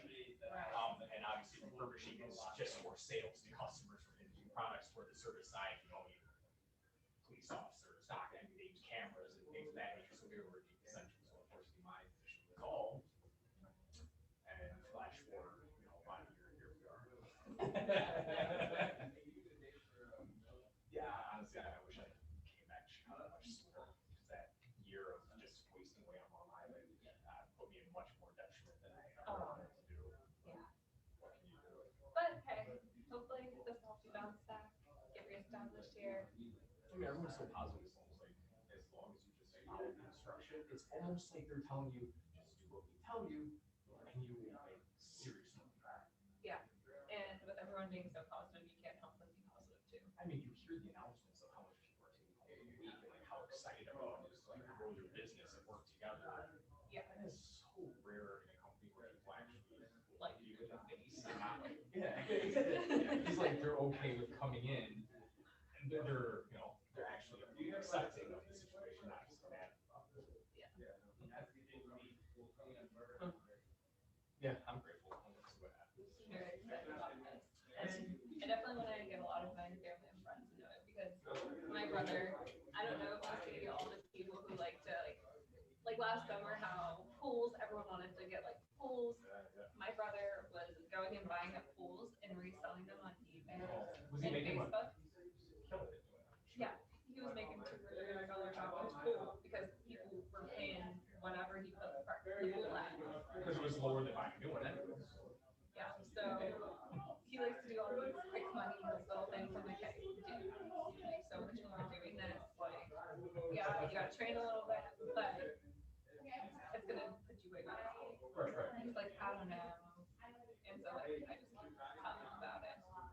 like after hearing what Mr. Vina just said, it's almost like, because I don't have too much more of a network here, so it's almost like building my new team is going to be a lot of work. 'Cause I'm gonna have to go out and canvas and try to like find candidates opposed to, most of my friends either established or just kind of one that's not. Yeah. They utilize a lot of social media, like you said, like a lot of managers post on their Instagrams constantly. They use Indeed a lot, like So they're paying for the posting, because that's how I started the process. The only thing is I never actually applied for this position. My resume was just floating. And I applied for another agent position with a different company. And then the link for the presentation for the lead agency just magically appeared, and I had no idea how. Yeah. It was very strange. I mean, did you end up direct applying or did somebody contact you? I know one of the managers, Yeah. so Oh, I got that's- brought in that way. That's even better though. Yeah. Because then at least, somebody who is a veteran to a point can kind of help you understand a little more aside from like the normal training, but Yeah. it's gonna be the everyday stuff that we're gonna be struggling with, not the general picture. I had to be talked into it though. I was like, sales is not my thing. And then they're like, you're literally doing sales right now. It's just. Then you're selling me to get out of it. I was doing loans at a credit union. And so literally I was doing sales, not called sales. And I was like, With no commission, no. exactly. Or I would make slight commissions on debt protection. I sell loans. So I would make $15 a month off off a month of selling protections for $400,000 worth of loans. So I'm like, yeah, this isn't for me. I can definitely go and sell life insurance. So I'm protecting $400,000 and making 15 off it. That sounds right. Yeah, super fun. Yeah, so I was like, oh. I mean, now that you say like companies will give sales, yeah, you're right. I'm just the confused. It's funny, like hearing the guys this morning, like, I used to be a server at TGI Fridays. I almost think about that is exactly how I'm gonna end up meeting people. Oh, yeah, it's the best. I honestly feel like sometimes that's one of the best ways because you're seeing someone's work ethic and then you kind of like, It's work, so if they can shine it back, they're probably going to excel. oh, yeah. And it's like, do you make it out of this place? I'm sure it's not as fun as you make it seem. Like they said, you come out suited up with a couple guys, so I'm like, you're better than this money. I mean, you see what we're come with us. And most people, I'm assuming, of course, the script helps a little bit as well. I just like we don't have to cold call and Yeah. chase leads. And that's when my brother was like, well, I don't want to do that. I'm like, dude, you're not even cold call. These people want to be contacted. Like, That's the most amazing part of it. They've already submitted an agreement to basically be contacted. We're not soliciting them. Yeah. Yeah, honestly, that and the residual income is probably what turned me out the most. The fact that I could control, how much I'm putting in, which equals how much I'm getting out. Yeah. And the fact that I don't have to. Yeah. I'm excited. Yeah, I'm very excited. I can't wait to actually start doing presentations. Man, it's the greatest source of anxiety and the source of excitement because I know if that is done properly and I do it well, then I'm going to excel. Yeah. And obviously, there's that forefront of do this right and the pressure's on. I really just want to get through the 10 presentations because I didn't realize how true it really was until he said it. When like you get like a little bit more confident in each one. When I was doing loans, it was like my first time doing it. They're like, all right, here, you have to do at least an app a day. Oh, so that was like your quota. We want you to pump at least one. Yeah, my manager was like, I don't care if it gets approved or not, like, you just need to do at least like this many. And she was just like pushing me to get as many done. And then by the end of like a month, I was like, oh yeah, this is super easy. And so the one a day seemed like nothing. Yeah, and then it ended up always being more than one, like 2, 3, 4, 5. So like, I'm excited. I just want to get going because then I'm gonna be like, yeah, I'm ready to go at the end of the week. Right. Yeah, just go as hard as we can and just cover as much ground as we can. Yeah.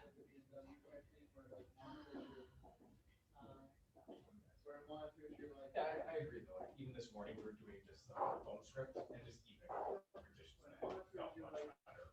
Yeah. I just need to do that last 75%, like to do analysis. And once I get that down, I'm just gonna be super Is this your first excited. day? My first day. I've been here a couple times since I lived here. It's my first trade. First training day? I didn't know we could do it through Zoom too.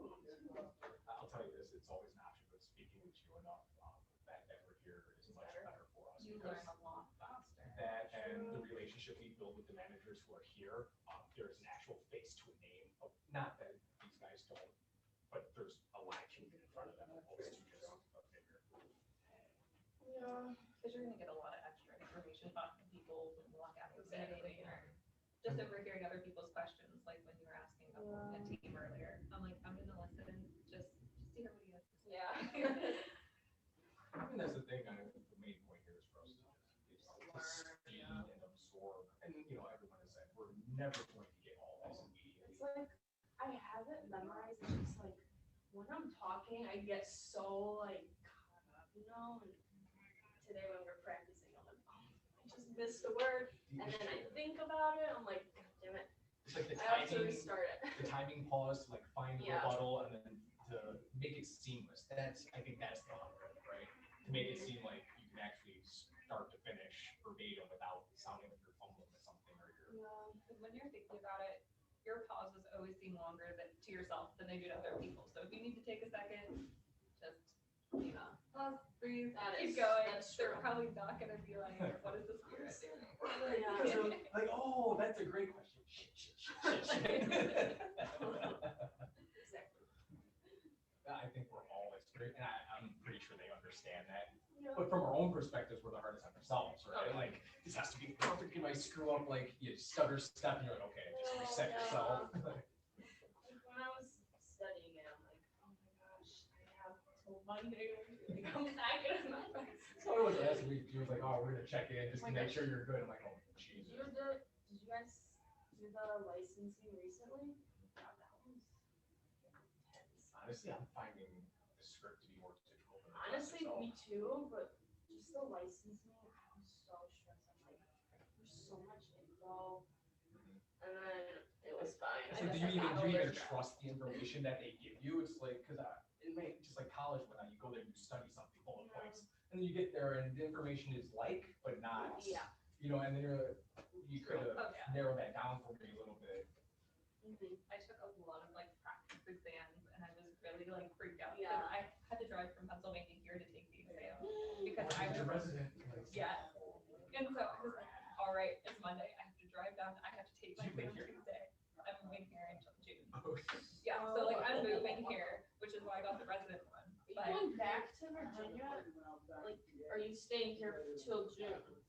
no, I'll go back to Pennsylvania on the end of the week or something, or the beginning of next week. I haven't decided yet. So you're like staying with your boyfriend or this? Yeah.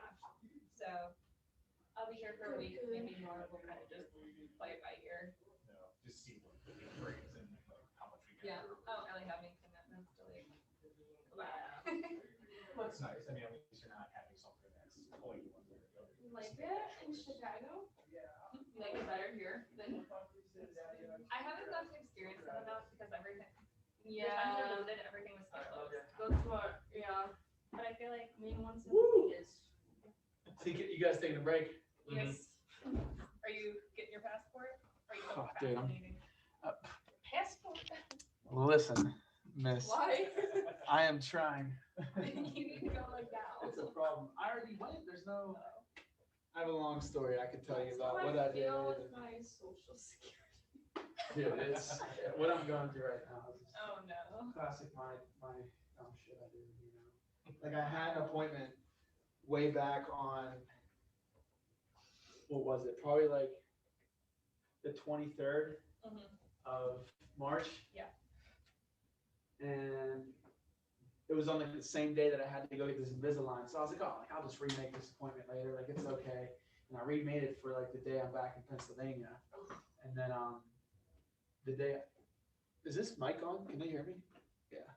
Yes. Okay. Yeah, maybe. Whoever's in the top right looks exactly like my math teacher. I'm not sure. just geeked me out a little bit. Nice to nice to meet you. But I was like, wow, this opportunity is attractive anybody's. But yeah, so you know, I made the appointment, missed it, remade it for like I think probably like the 28th of March. And then that was also the day I went back to Pennsylvania and like in the midst of trying to run back to PA, I didn't even think about it. And I was like at home. I was like, oh, you're oh man, dude. So now I got to reschedule it again, and they're like, oh, like, you know, we'll have you know, like you're within like, you know, like it's not, it might not come in time, like the 4 to 6 weeks thing, like you're hoping on. They were like, you know, you might not get it. So I didn't even bother rescheduling it. And now I'm trying to do this whole urgent thing where you need to have like a death in the family, and pay like $500 and all this stuff like that. Wait, isn't there Just like, a fast track. is there like the business one? The business one, like a business emergency. I think there is one for business. See, I'm like learning. I call the department of whoever, right? And they like tell me online, like the only way you can do it is if you book your appointment within 2 weeks of your travel date. So I'm like, what are you telling me? I gotta wait till the 19th? He's like, yeah. I'm like, well, that's a lot of trust, you know, to like wait till the 19th. He's like, and then when you do it within 2 weeks of your appointment, he's like, the appointment they will book you for has to be within 3 business days of your travel date. I'm like, what are you talking about? The 28th to the 31st? He's like, yeah. And I'm like, dude, that's like, Then you gotta make sure. that's kind of close, yeah. You gotta make sure you have your social security card, your birth certificate. Oh, the Gatorade? Let's go. I need that right now. Uh, Yeah, and then he was saying like, now Marvin found me some website that's like literally telling me if I pay a flat fee of 500, enter all this info, so we'll see where this is going. oh my gosh. All right, let me see. Is it on mute? Nope. Okay, it is not. It's good to go full time. Okay, all right. It's fine on our conversation. So you guys heard probably Vince over there. All right, so back to the numbers we went over, just to review them again. 10 presentations will get us 3 sales, 800 ALP each will get us 2,400 total ALP for the week. Now you can scale this up, scale it down, which means that you can get more than 10 presentations a week.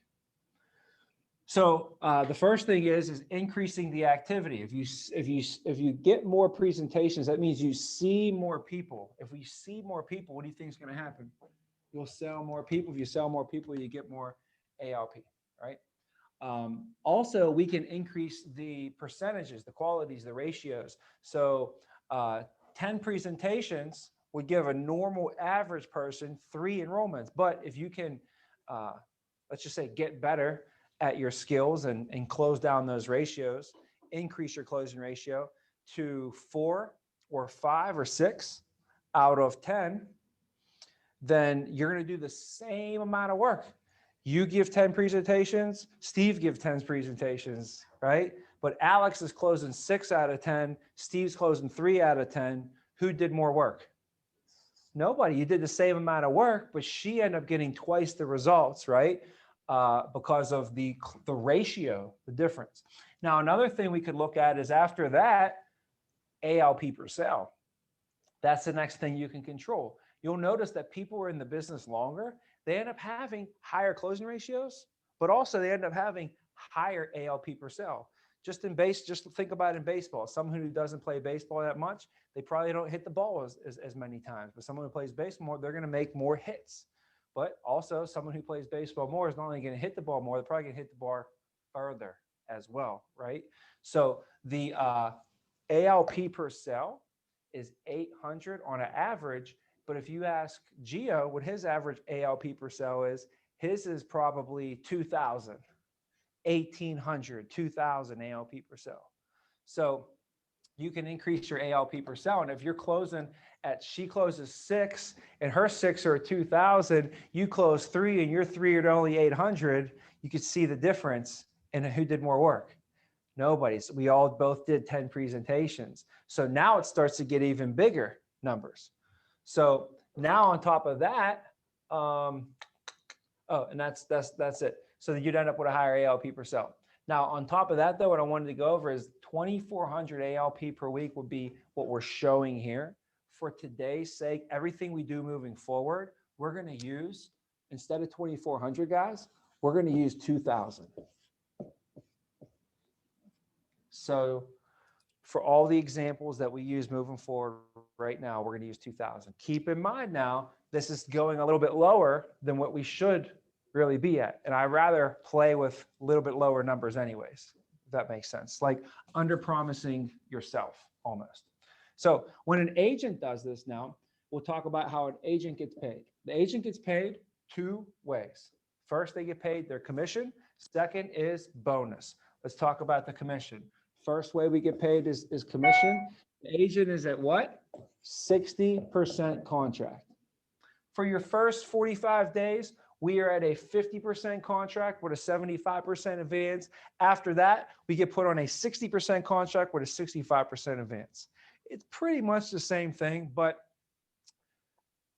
since it's only a short period of time, I mean, 45 days, I don't even go over that. So let's just go to the 60%. So 60% contract, okay, is what the agent is at. That is your commission rate. So the first way we get paid is what? Commission. We know the commission is 60%. 60% of what? Our production. 60% of our production. We produced 2,000 ALP. So 60% times 2,000 equals our commission. In this situation would be $1,200. That's the commission that you earned that week. Now, what they're going to do with your commission is they pay us 65% advance. Pardon my back. I keep turning around. Maybe I'll go this way or something. 65% advance. And that's what we get paid this week up front.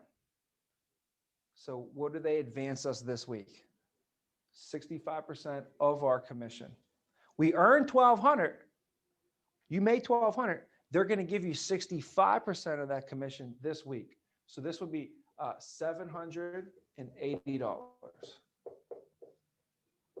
That's what you got paid in your bank account for the week. So you say, okay, so they paid me $780, 65% of my commission. Where did the other 35% of my commission go? Okay, which would be how much money? There's still what? What's the difference between that? 420? $420. $420. This goes to your back end. When the client pays their premiums every month, this is when they pay their premiums. It's actually going to pay you and clear out your accounts. And in month 9, 10, 11, and 12, that's when you'll actually start seeing this money trickle back into your paycheck.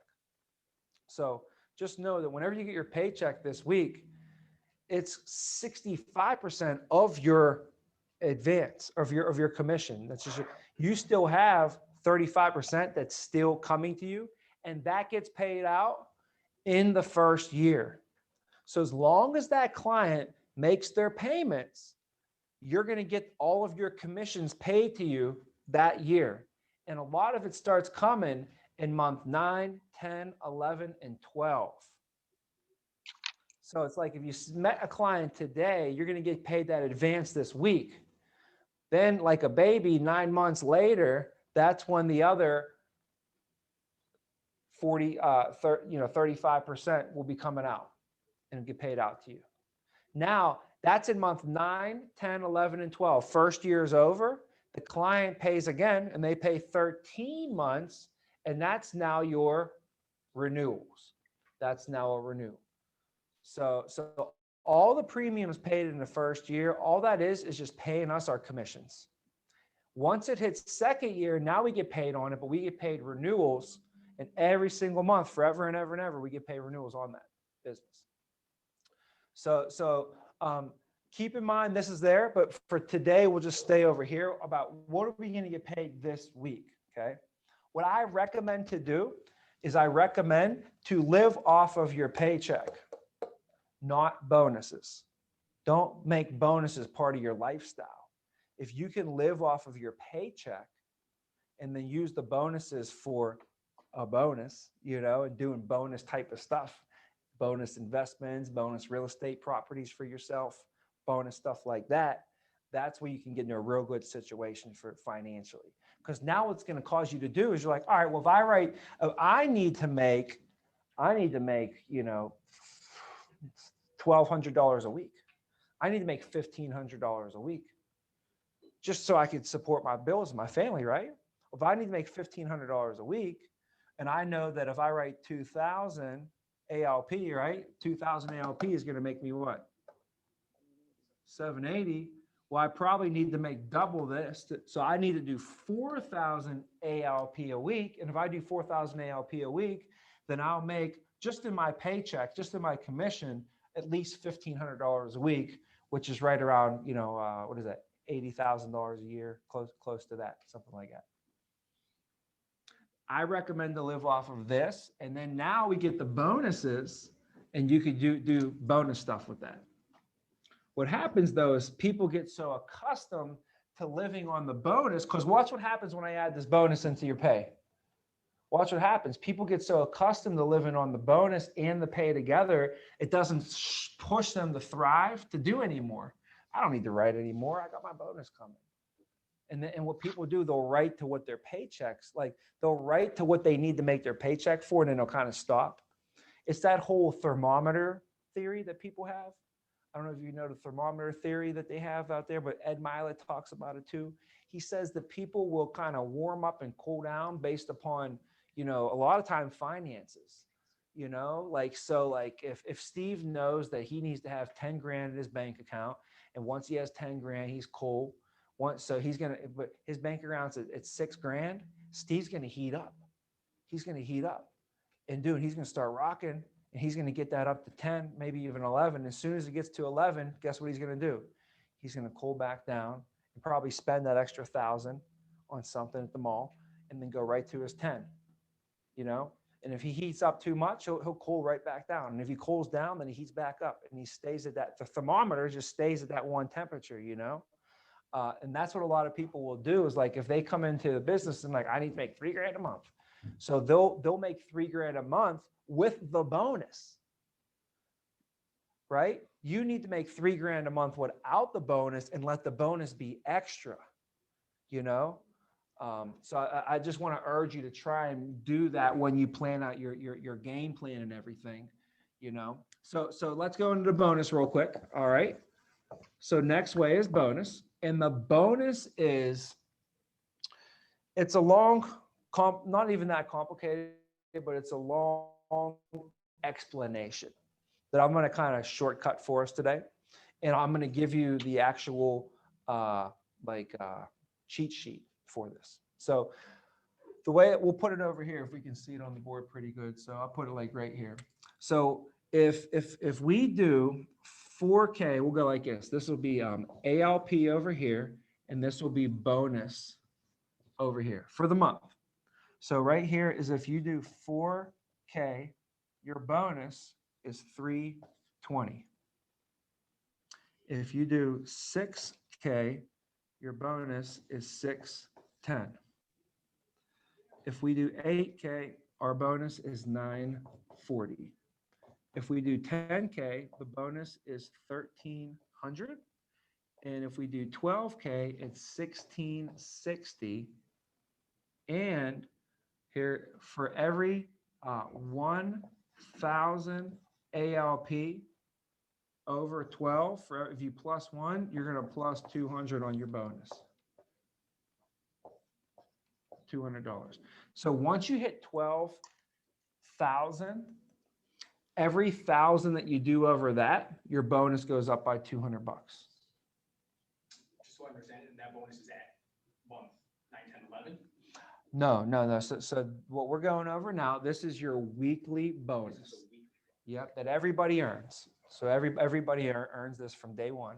So every time we get paid as an agent, every time you get paid as an agent, you're always going to get two pays. You're going to get paid a commission and a bonus. Okay. Now with the bonus is there's kind of like two sides to it. If you do really, really well and you have high quality, high retention, like you signed up 30 people and all 30 people all still have your coverage, you're 100% quality, then they will give you a bonus on your bonus. So you can get a 30% bonus boost as well for that. So let's say for the month you get $1,000 bonus, but you're on a bonus boost, you're going to get a $1,300 bonus. So if you have high quality of business, you're going to get extra bonus on your bonus. Now, if you have low quality of business, the company will reduce your bonus. Instead of giving you your bonus, they'll give you 80% of it. Or if you have low quality, they'll give you 60%. And if you have even bad, they'll give you no bonus for the month. So, and it's on a monthly basis. It's on a monthly basis. So for 1 month, you have really high quality and your numbers are looking good. That month, you're getting 30% bonus boost, right? Somebody else, they have a bad month or whatever. They didn't do good quality of business and they lost a bonus for a whole month. So they don't even get a bonus. Well, the good news is we're not living off our bonuses, but that's not good because that means you don't have good quality. But the point is on the bonuses, guys, here's the numbers. And this is on a monthly basis. So if a whole month goes by and you do 4,000, then you know that month what it was your bonus, 320, right? The month goes by and you did $8,000 for the month, that you did 2,000 a week, then your bonus that month was 940. 12 grand, 1660, right? On a just a side note, doesn't really mean that much, but just so you know, the more that you do, the more of a bonus of it, a higher percentage of a bonus you get. So for instance, if I did 4K and my bonus was 320, this is 8%. But if I do 6K, my bonus is 610, what percentage is that? 10%. That's like 10%, right? So I got a more percentage of a bonus of the business that I write, they're paying me out. 8K, 940, that's close to about 12%. 10K, 13, that's really easy. That's 13%. This is maybe, I don't know, 14%. So the more you do, the more percentage of a bonus you get off the business that you write, which is cool. Just as I want to point that out as a side note. So are the bonuses then monthly or are they weekly? I'm a little confused. Yes. So this is the explanation they told me first, and I had to ask them twice. They were like, the bonus is calculated monthly, but it's paid out weekly. I'm like, all right.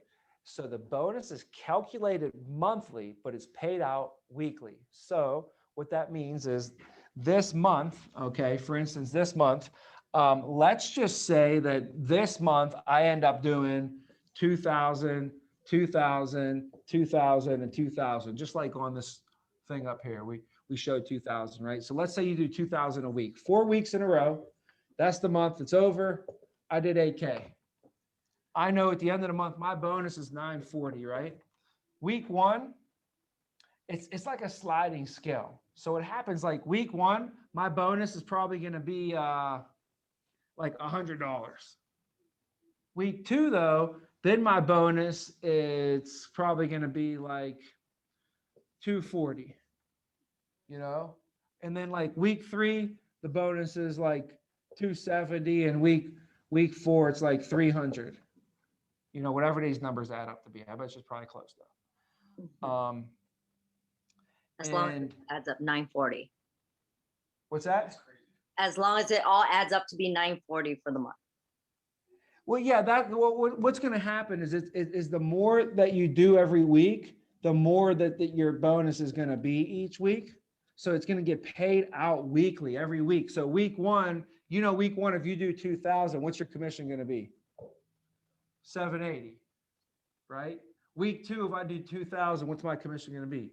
780. So every week I do 2,000, my commission is going to be 780, but the bonus grows. So the first week it's going to be like 100, second week it'll be 200, third week it'll be 300, fourth week it'll be, and it grows throughout the month.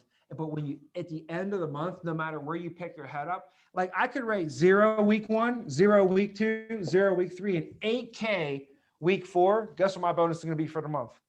940, 940. So either way you chop it up, it's just the way it is. Like whatever you do for the month, this is kind of like this is the number it's going to be. And however you got to your 8K, if it was 2 per week, if it was 1, 1, 1, and then 5, you know, whatever you did to get there. So You can quick write question. 8K. Yes, go ahead. So then in that case, if you're doing the 0008, for example, is your bonus going to be paid out in full on that 4th week, or does it get paid out the month after? It'll get paid in full that 4th week when you did the 8K. Cool. Quantity you're building through the month.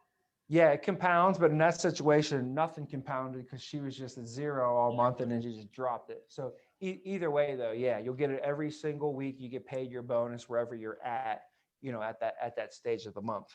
So to kind of finish up the lesson, because the question is, if I wrote 2,000, how much did I make for the week? We still didn't figure that out, 7. right? 780. We did. Yeah, we did. Go ahead. 780. That's what we made for the week, right? And we forget about the bonuses extra. Remember, we're going to try and do that, but let's go. So 780 is our paycheck, but we also get a bonus. So the way we figure the bonus would be is if I do 2,000 a week, how much is that a month? 8K. About 8 grand a month. So we go over to our cheat sheet. And if I do 8 grand for a month, my bonus is 940. 940. So 940 divided by 4 would be how much per week? If I got 940 a month, then I got how much a week? 220, 30 something. Does that seem right? 235? So it's 235 is the answer, okay? So if I got 235 a week, that means I got 940 a month. And the reason I got 940 that month is because I did 8K that month. So, and how did I get 8K? I did about 2,000 a week. So if someone's doing about 2,000 a week, whether I just do 8,000 one week and take the next 3 weeks off, what am I averaging? I'm still averaging 2,000 a week. So as long as I'm averaging 2,000 a week, then I'm averaging a bonus of 235 a week. Okay. So the bonus is 235. Total income, 1015 for the week. That's how much you would make. Now, Gio always says if you take the ALP, cut it in half, that's your paycheck. So you cut the 2,000, cut it in half, it's pretty much about $1,000 right there. That was a really long way of us getting to the answer. I could have did this in 3 seconds, but we all worked at it together and hopefully making some sense for you. So one more time before we move forward. So we get paid 2 ways. The first way is commission. The way you figure your commission is you take your commission rate, 60% in this situation, times the ALP that you did. And that equals your what? Commission. That's how much money you make for the week. Now, when you get your commission, we get how much up front? 65% up front. So 1,200 is the commission in this situation. 780 is what you got paid this week in your paycheck. That's your what? Advance on commission. Then they take the other 35%, they put that into our back end, and that gets paid out to us when the clients what? Pay their premiums. We get those paid out, and that comes out 9, 10, 11, and 12 at the end of the year in those months. All right, that's that. The second way we get paid is bonus. And bonus, we just basically just said we're just going to use the cheat sheet and say whatever I do for the month, that's going to tell me my bonus. I divide that by 4, and that's what I average per week.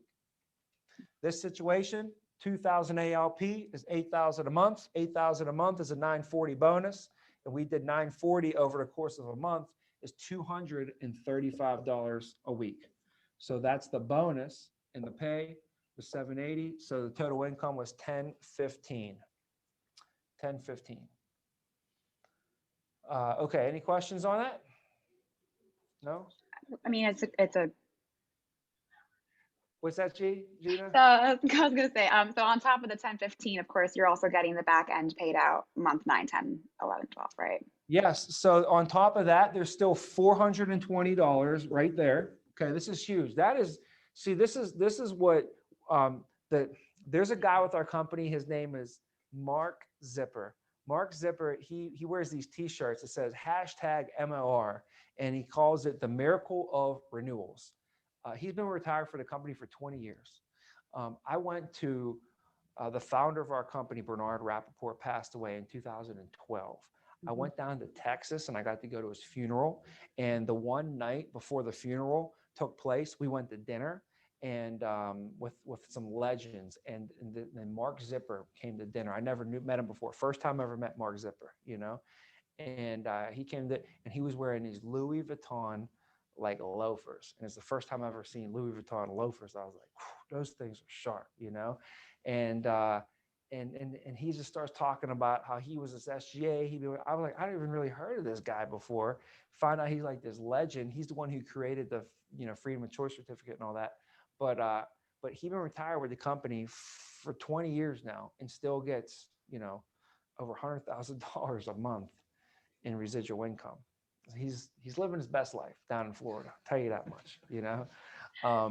But anyways, he said that he would always educate himself on these numbers and his team on these numbers so that they know that, like, when you work for the week and you do 2,000 ALP and you get paid $1,000, that's not what you got paid. Like, you still have so much more money coming to you, right? Let's take 3% of 2,000. What's the answer to that? What's 3% of 2,000? 60? 60, right? So that means each year now, you're going to make $60 a year in residual income off of that 2,000, right? Well, let's say that they have the coverage for 20 years, right? So 60 times 20 is what? $1,200. $1,200. So off that 2,000 now, we got paid 1,000 up front, another 420. So what's that equal? 1435. 1435. And then we got another 1,200 on top of that over the next 20 years coming to us. So what's that? 2635. That's more ALP than you sold for the week. That's more than the ALP. That's 100 and what is that? 130%. It's about 130%. You know. So that's why, you know, and there's see now there's companies. My dad used to sell insurance back in the day, and he worked for a company where they would pay him, his advance was zero. He'd earned $1,200 for the week, and he didn't get paid his $1,200 until the client paid 12 months. Right? So he literally had to wait a year to get a paycheck. Or he had to convince the client to pay a full year up front. You think getting $100 a month off of somebody's tough? Trying to just say, give me $1,200 up front. That's not an easy one to push. So my dad was like, it was tough, Tommy. He was like, just believe it was tough for me to do, but I did it. And I knew a year from now, I got this paycheck coming, which was a nice thing to know it's coming, but it didn't do nothing for me to help you eat dinner this week. So my dad would work during the day at the engineer. He was an engineer. And at night, he would literally like take me to baseball practice. After baseball practice, would drive and we'd stop at some house somewhere, and he'd go in this house and I'd sit on their porch or go inside or sit in his truck out front. He'd go in there and he'd try and sell him some insurance after practice. I swear, you know, like, no, I'm not kidding you. And then we come home for the night. So that's what happened. Now, The other side of the fence, my dad told me that they would pay me all the money up front. So if I got $1,200 commission, they'd give me 100% advance. So they would give me all 1,200 up front. And then he said, Tommy, you know what happened? If one of my clients' policies didn't get issued or something, they would end up charging me back all the money they paid me. And then I wouldn't get paychecks from the company for weeks until I cleared my account. So like what you guys do is like a hybrid. And he's like, this is great, actually. And this is before, when I started with the company, I went over with my dad, say, hey, Dad, what do you think it is? He's like, this is cool. This is like a hybrid from what my companies used to do. They give you those, but they also save some in the back end. If a client does cancel, they won't take off the front end, but they might not give you your back end. Like, well, that's cool. At least they don't hurt your upfront paycheck off of that. And then the renewals and stuff. So just a little side note on that. So let's keep it moving here. Well, there's I'm sorry to interrupt one more time, but Indy had a question that she typed in the chat, and I just wanted to Oh. I just wanted to ask because I was Sorry, curious. I'm not, No, yeah. you're fine. Once the client dies, they are subtracted from the residual. Is that correct? yes, yeah. Yeah, we can't get residual income off of that. Whatever's got to be on the books and paying. That's a good question, Indy. I had the same one. Oh, You thanks. guys want some blue juice? There's blue juice in there now. It's in the Gatorade thing. Yeah, me. So there was no coffee, so I went with it. So here we go. Some companies see this. Some companies will say, well, come work with us because we'll give you a 75%.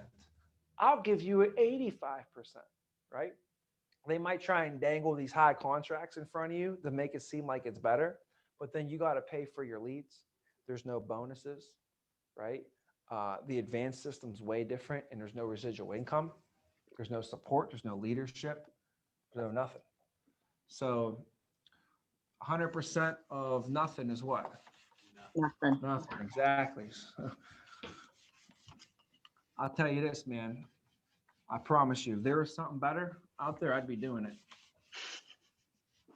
I would. I love this company. It's changed my life. But if someone came to me tomorrow and had something better, I would say, I appreciate everything you've done for me here. I got to go do this now. I got a family. Like, I'm not that dumb, So I promise you guys, if there was something better on this planet, I would be doing it. I don't know anything better. Like I told you, my first year I made $120,000, more money than anybody in my family has ever made. My second year I made over $200,000. Where's that possible? 2 years later, you make two. I don't even know where it's possible. And if somebody could show me where it's possible, I would listen. I honestly would. I'd listen, I'd take notes, I'd investigate. And if it was better, I'd go do it. And I would tell everybody here, let's go. Why would I lead everybody here down this path if I knew the path and it was better and easier for us over there? You think I like to do hard stuff just because I like to make my life hard for some reason? Over the last 12 years, I've done nothing but work with this company. This company pays me $22,000 a month in residual income before I even wake up. This is why I'm trying to get everybody on this, because I don't know anywhere else that you can do that. Okay. And if you wanted to live off of $22,000 a month, do you know how much money you'd have to save up in a 401k? Yeah, you have to put thousands a month. Well, I'll tell you, let's figure it out. Okay. You would have to have $8 million in a 401k. Call your financial advisor tomorrow, find the next talk show on TV, however you want to do it. Call anybody, ask anybody, go on financialadvisor.com, retirement.com, 401k.com, whatever you want to go on. Ask whoever you can call. I should call my financial advisor and get them live on a Zoom call one day and say, how much money would I have to retire with $20,000 a month? And the answer is going to be about $8 million. $8 million saved up. So today, if I had $8 million saved up, I can retire with 20 grand a month.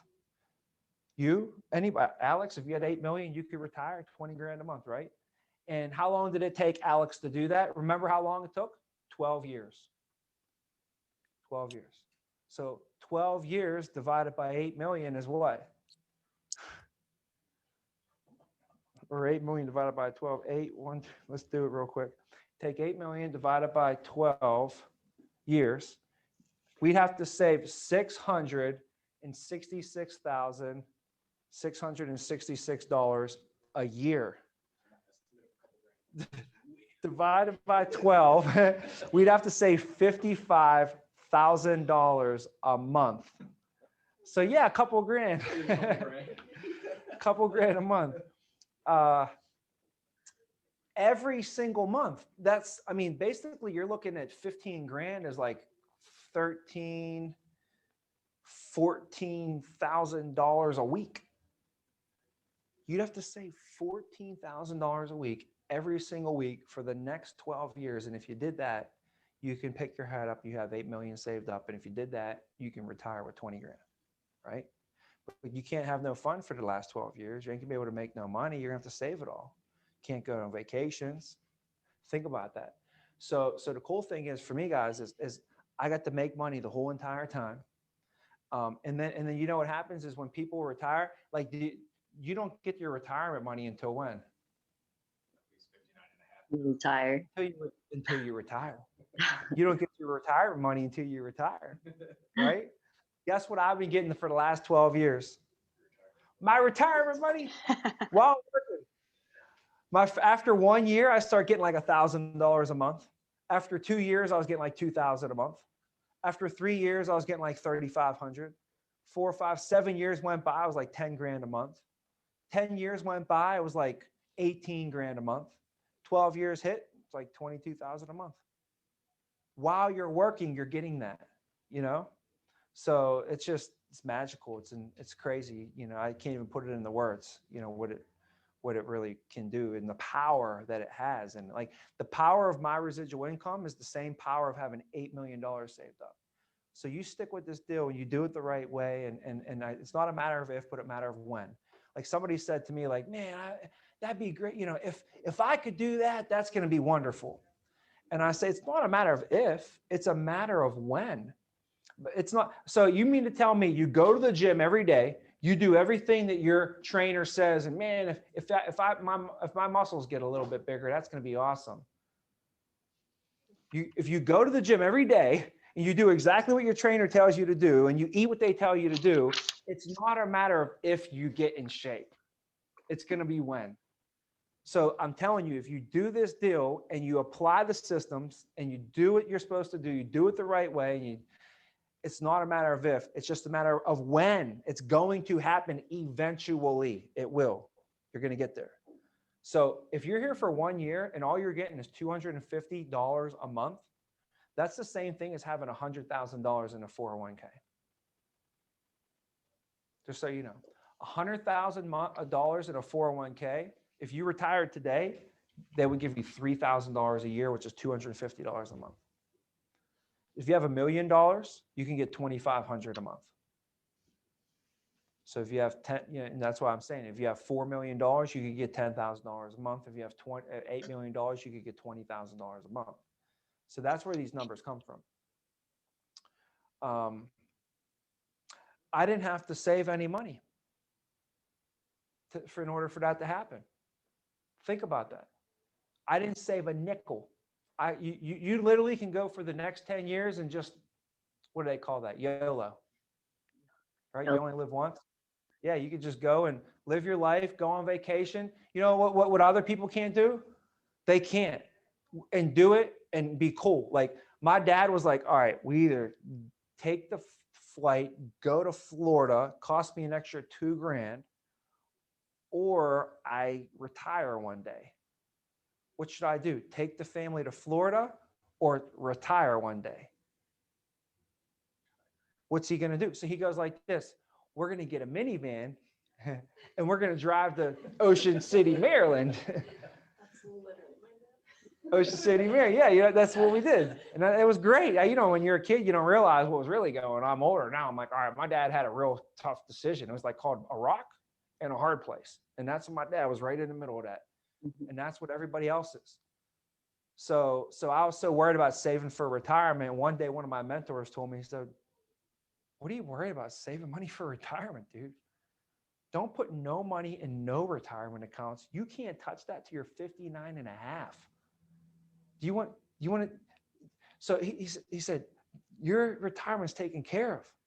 Do whatever you want with your money. So I save money in liquid positions so I can do stuff with it. Like if somebody comes up to me and says, Tommy, I want to open this opportunity. We're going to open a trucking company. I got this crazy thing where all the firemen need fire hoses and I'm going to be the only supplier of trucking and we can get in and it's going to cost you 10 grand, but we can make $1 million. I'm like, that'd be great. I don't got no 10 grand. All my money's tied up in these retirement accounts. Too bad. Go make somebody else $1 million. That would stink, right? If someone like you knew came up to you with this $1 million idea and you couldn't take advantage of that opportunity.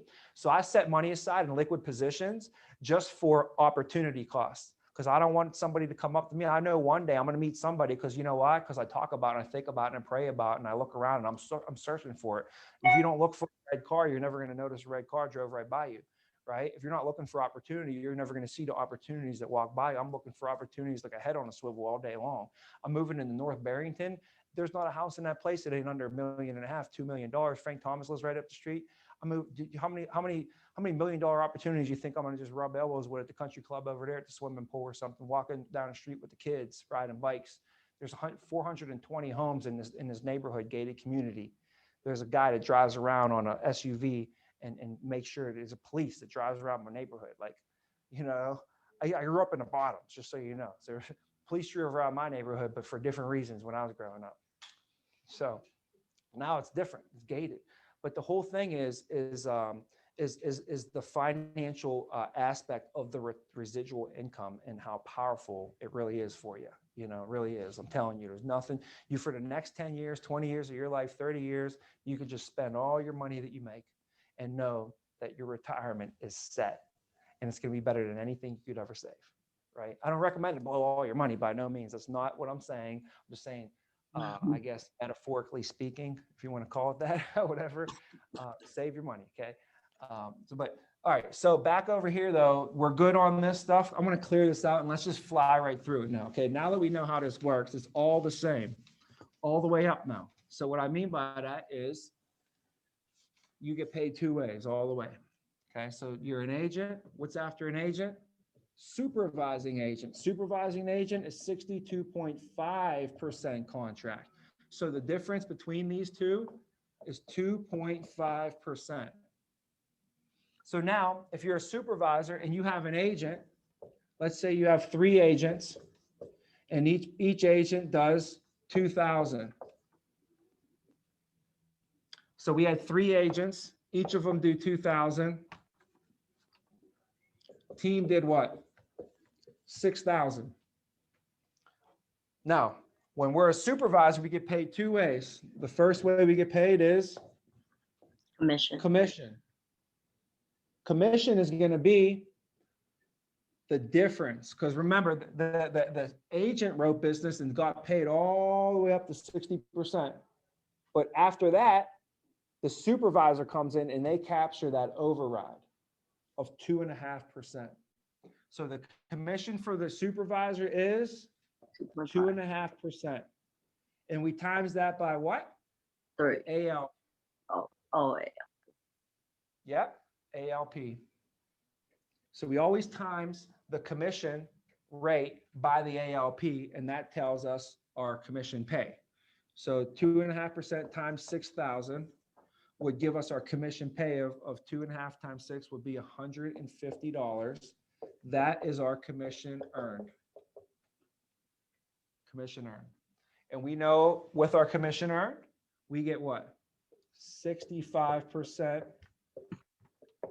advance, which is 150, what is about $100 or so, maybe like $95, something like that. And that remaining 35 goes to the rest of the back end. Correct. Yep. So the other $50 that you didn't get is going to the back end, building up, right? That's on a weekly basis. You do this 4 weeks, there's another $200 right into your back end. 9 months from now, you get. So, so the first way we get paid, number one, is commission, and our commission for the week was $150, and our advance was $100. So we made $100. Made $100. That's for having what? 3 agents, each do 2,000. Now, the second way we get paid is we get paid bonus, leadership bonus. This is leadership commission, leadership bonus. When you're a supervisor, we get paid actually 4 ways. We get 2 ways our leadership pay, but also as a supervisor, I can go see my own clients.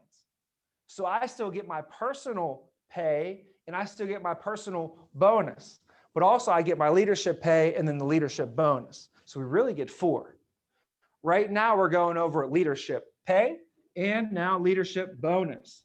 Leadership bonus works a little differently because when you are a supervisor, you get 125% of your team's bonus that are in their first 90 days.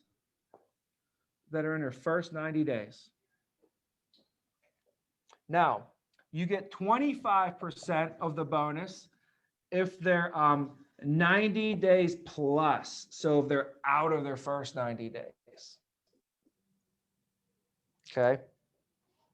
So for example, I'm a supervisor. I have one of my agents, they're brand new.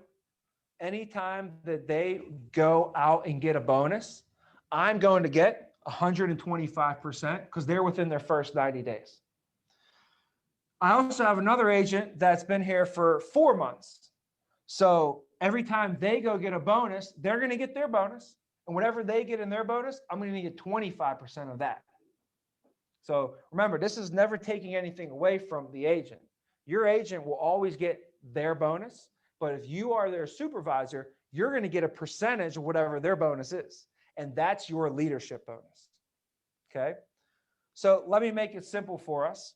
Is some people are getting 125, some people are getting 25.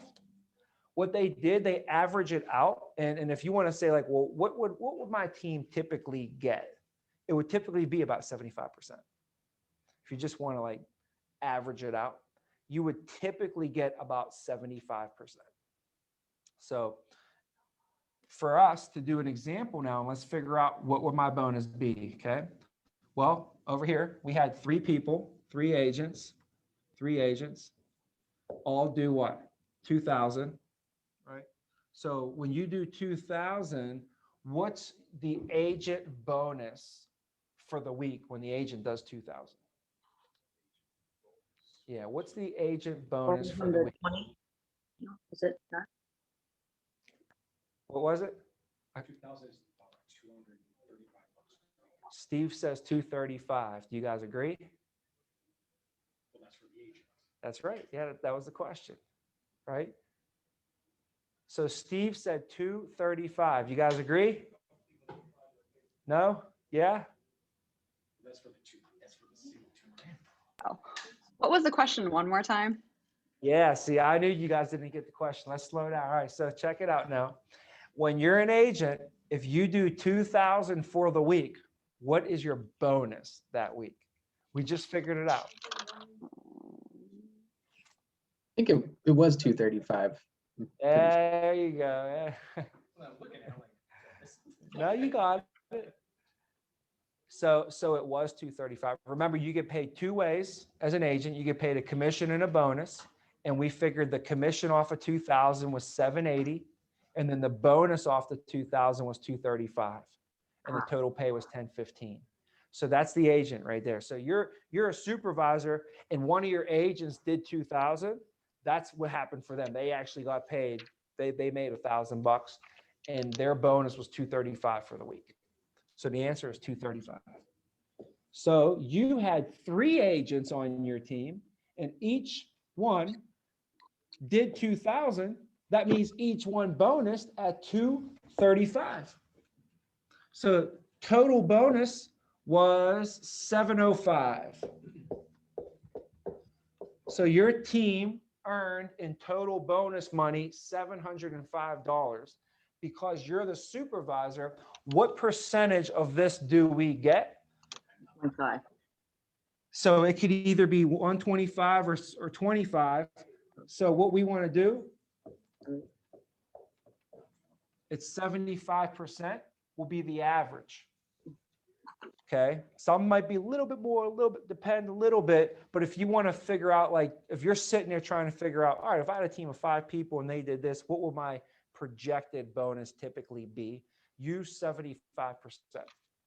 Okay, so 75% of 705 is, what is it? It's like 525. It's like 523, 528. Okay, so just take my word for that one. All right. So 705 times 75% equals 525. And that 525 equals what? The supervisor's leadership bonus for the week. Okay. So the supervisor's leadership bonus for the week will be 525 plus the leadership pay is what? 100. 100. So they made 625 for the week, and that team did a total of 6,000. So it's right around 10% of the production of income, if that makes sense too. So now you can be like, well, you're a supervisor? Yeah, okay. What did your team do for the week? Oh, we did about 8,500. All right, cool. You probably made about $850. See, just 10%. Whatever your SA18, that's pretty much 10%. You know, but also to knowing this stuff is important as well. Like, where are we coming up with these numbers? So once again, you're a supervisor. You got a 2.5% override because why? You're at 62 and your agent's, you're 62 and a half and your agent is at 60. So you get 2.5% override on all the business that they write. This week we had 3 people. Each of them were average. They did 2,000. So we had a total of 6,000. And to figure out our commission, we just take our commission rate times our team production, which is 6,000. And we end up making $150 this week in commissions. We get advanced 65%. So we got $100 in our bank account deposited this week in our commission override and leadership off the team. And then also the bonus says that take whatever bonus your team gets, times it by 75% on average, that's what you'll get. So the team bonus at 3 people getting 235 each, they bonused at 705. We figured 75% of that is like 525. So I got a $525 leadership bonus. And I got a $100 override leadership pay on the team. So 625 was the total income. And now that is without the supervisor seeing any of their clients still. So that's only 2 ways. We still get paid when I go see my clients now. I still get my commission and I still get my bonuses off of that. Let's just say that I went out and saw 10 families and end up enrolling 3, and I end up doing about 2,000 ALP myself. Well, then I would make $1,000 in income off of that personal business that I wrote. So I'll make 1,000 off the personal business, and I'll make an extra 600 off of the team. So now I made a total income for the week of 1,600. And that was me doing 2,000 and 3 people all doing 2,000. Nobody really broke the bank or set any records on fire or anything, right? So just a quick little example right there. And 1,600 for a week is not bad. That's $82,000 a year. It's not a bad place to start, getting 3 people, getting some average numbers there. But when we go now from the supervisor to the manager, this is where your leadership is going to grow. You'll be responsible for more. Now, we know to go from an agent to a supervisor, you have to do what? You have to do 24,000 over 90 days. To go from a supervisor to a manager, it's 90,000 over 90 days. So how do you do this? I just went over how to do 24,000 over 90 days, right? That's just 8,000 a month. That's 2,000 a week. So you're right on pace right there. As long as you're getting 10 sit downs a week, boom, 3 months, you got that. Now you're a supervisor. Here's what I would say. If you have 3 people on your team, plus who? Plus you. That means you have a total of 4. Okay. Now on your team, if you each do $2,000 a week in production, your team's going to be doing $8,000 a week. If your team's doing $8,000 a week, do that for a month, do that for 4 weeks. And at the end of the month, your team did what? 32,000. And then if you do this for 3 months, then you're going to be at 90 over 90. You'll be at 96K over those 90 days. So that's the math behind it as well. Obviously, you can have more than 3 people, and it's a lot easier that way, and you get there faster.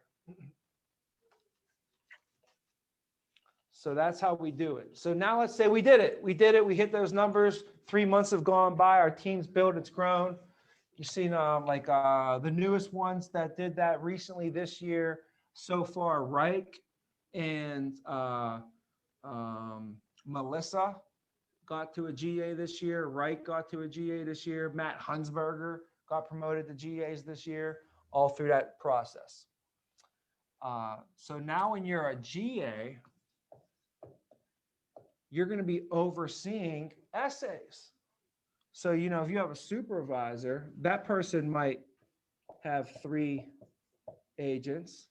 You might have another supervisor, might have 3 agents.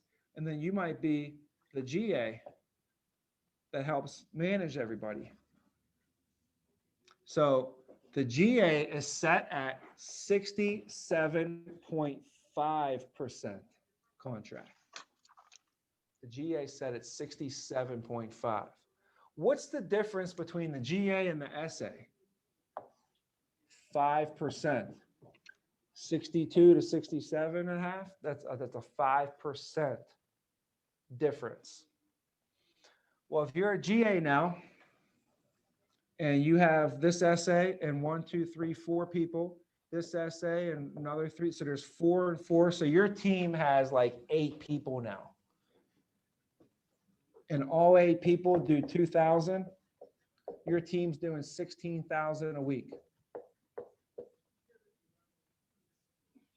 We know that they're at 62, they're at 67.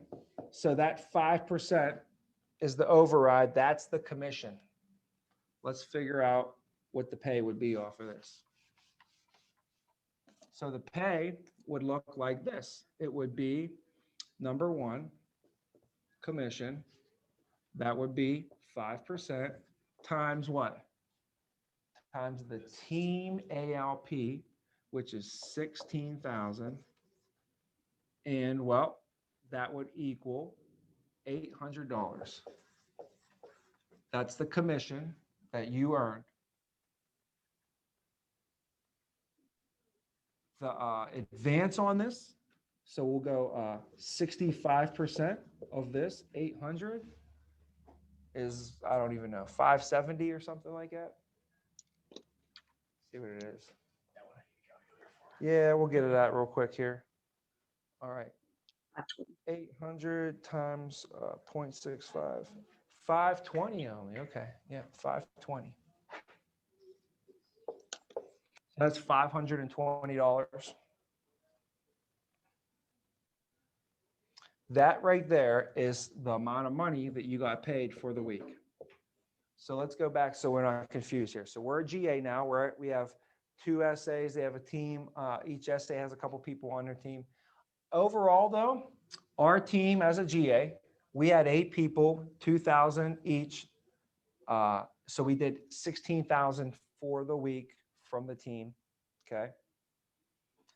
We get paid 2 ways off of this. The first way is commission. Commission is, you can take our commission rate times the team ALP. That gives us our commission earned. Commission earned for the week.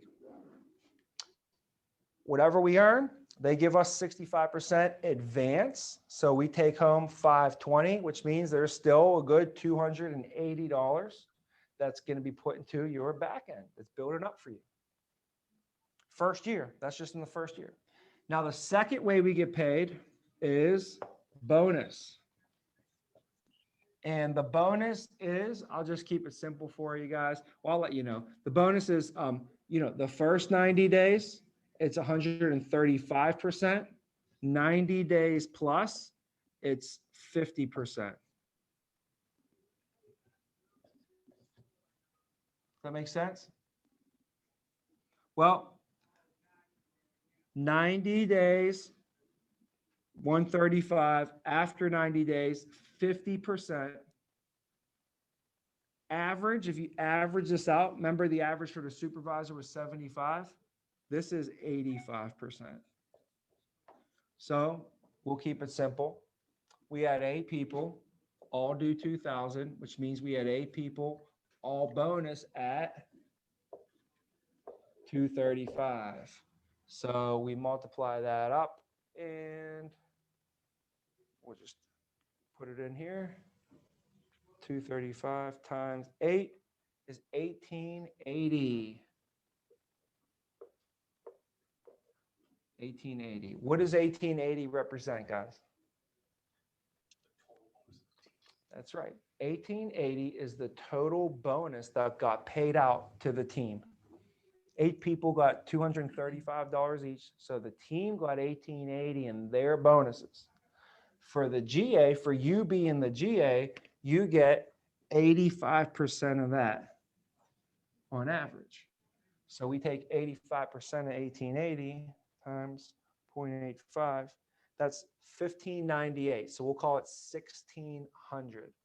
So the bonus is 1600.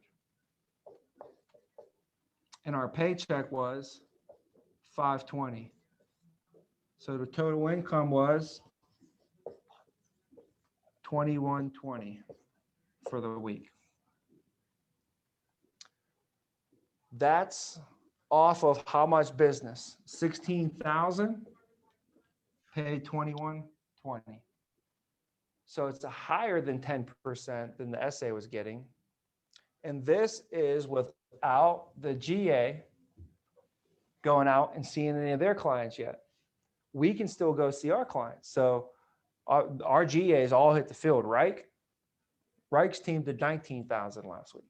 So like Reich, I could hear him through the wall over here. He's like, I don't know if he's role playing or what, but Reich, he, his team did more than 16, but he probably made, $20-some $100 off of the team last week.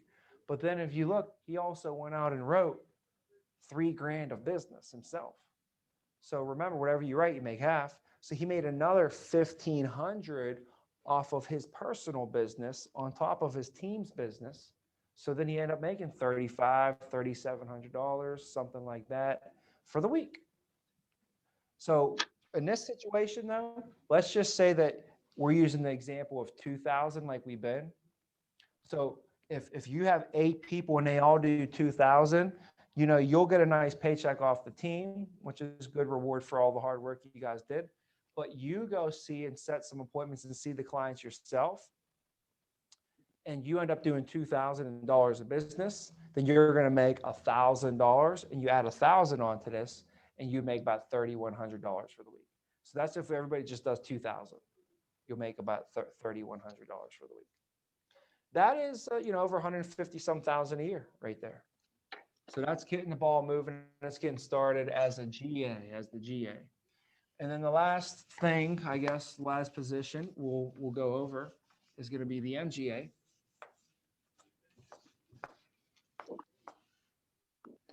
All right, now, how do you become an MGA? Well, we already know how the SA work, 24 over 90. We know how to become a GA was what? 90 over 90. So to become the MGA, guys, it's 180 over 90. Well, guess what we just went over? We just went over an example of 8 people all doing 2K and a team doing 16K a week, right? So if you are an MGA, or I'm sorry, if you are a GA and you have 2 essays and each essay has a couple agents and you have about 8 people on your team, you're in position to do it. Because if you got 8 people doing 2,000 a week, you're doing 16,000 a week.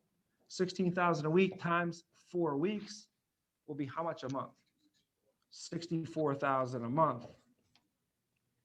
You guys, yeah, everybody with me on that? So 64,000 a month, and we need to do 180 over 90 days. So if I just do this for the next 3 months, 64 times 3 months is going to be more than it needs to be. 92. 192. Yes, 192, and we only needed 180. So it looks like we're on the right path if you have a setup with about 8 people or so as a GA. I always recommend more. You know, if you have 10, 12, 15 people, you'll get there a lot faster. Now, when you're an MGA, you're at 75% contract. The GA was at what? 67. 67.5. There you So go. what's the difference here? Yes. So the difference is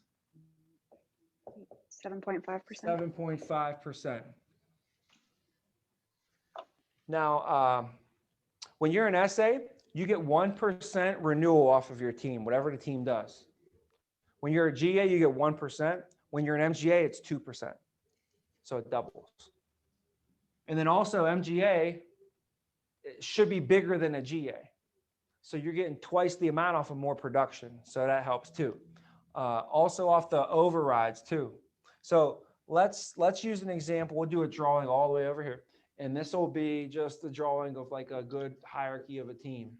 You know, if you have an MGA, the MGA should have a GA and should have another GA at least. Typically, it's a good way to build is having two GAs, 2 legs if you could have that situation set up. And then each GA, I'd recommend them to have the same situation, is to have 2 essays to work and build through. And then these essays have agents that they're working and training. And the essays train them, the GAs train them, the MGAs help train. We have 3, 4, 5 people that are helping training all these agents. And then the essay's job is to get the agent, right, to become the essay. You know, so we got to work, hit these numbers, do it. You still got to know what you're doing. And then the essay got to work. And when this guy becomes the essay, then the essay is going to become the GA, and we can help step up so other people can step in. You know, that's the motto, that's the philosophy, that's the saying, that's the phrase that pays. They would always say that you got to step up so other people can step in. So with this build out right here, you're looking at about a GA team over here of about 8 people and a GA team here of about 8 people. So you're looking at a total team size of about 16 people. And we're going to use that as our example for an MGA team for today, just so you can see the build out on it. So if you're an MGA now, when you're an MGA, you're going to get paid 2 ways. Really, it's 4 ways, but 2 ways in leadership, plus you can make your own personal commission and bonus. So let's get rid of this here as well. 2 ways. The first way is what? Commission. Commission, yes. Commission is going to be, look at this. I didn't even realize it's on my shirt. I'm teaching class. This is the first time I even realized this all day. I could have sworn you did that on purpose. I mean, I did it on purpose, but not for the purpose of teaching training class today. And we were actually going over commissions the whole time. I said commission like 20 times today. That's the first time I realized that. So yes, so the commission is going to be what? It's going to be the override, which is 7.5% times whatever the team does. Well, what did the team do? The team has now 16 people, and we all did 2. So we did 32,000 for the week. For today's sake, let's just do 30,000 for this number. A little bit easier math for us, okay? All right, so 7.5% of 30,000. And that equals our commission earned, which would be 2250. So that's our commission earned. And then we take that at 65%, which would be around $1,500 would be the upfront pay. So that's the first way. The second way is our leadership bonus. And the bonus here is pretty simple. We'll just chalk it up to 100%. And it don't matter if they're in their first 90 days or out of their 90 days. For an MGA, it doesn't matter. MGA doesn't matter. So the only time it matters about this leadership bonus, whether in their first 90 days or out, is when you're the SA and the GA. When you become an MGA, they don't have to worry about that no more. So the MGA is going to receive now 100% of the team's bonus. So we got, 16 people all bonusing at 235. This is definitely where I need the calculator for. I think it's like $3,000 or something, like 30 some hundred. 16 times 235, 3760, 3760. That's the money that gets paid to the team. So all the agents, everybody, they got 3760, and then the MGA is going to get 100% of that. So you just over here, the bonus equals 3760, and then plus the paycheck, the commission plus the commission. When you add those two together, we're looking at 5260. 5260 for the week. That's the weekly income for the team.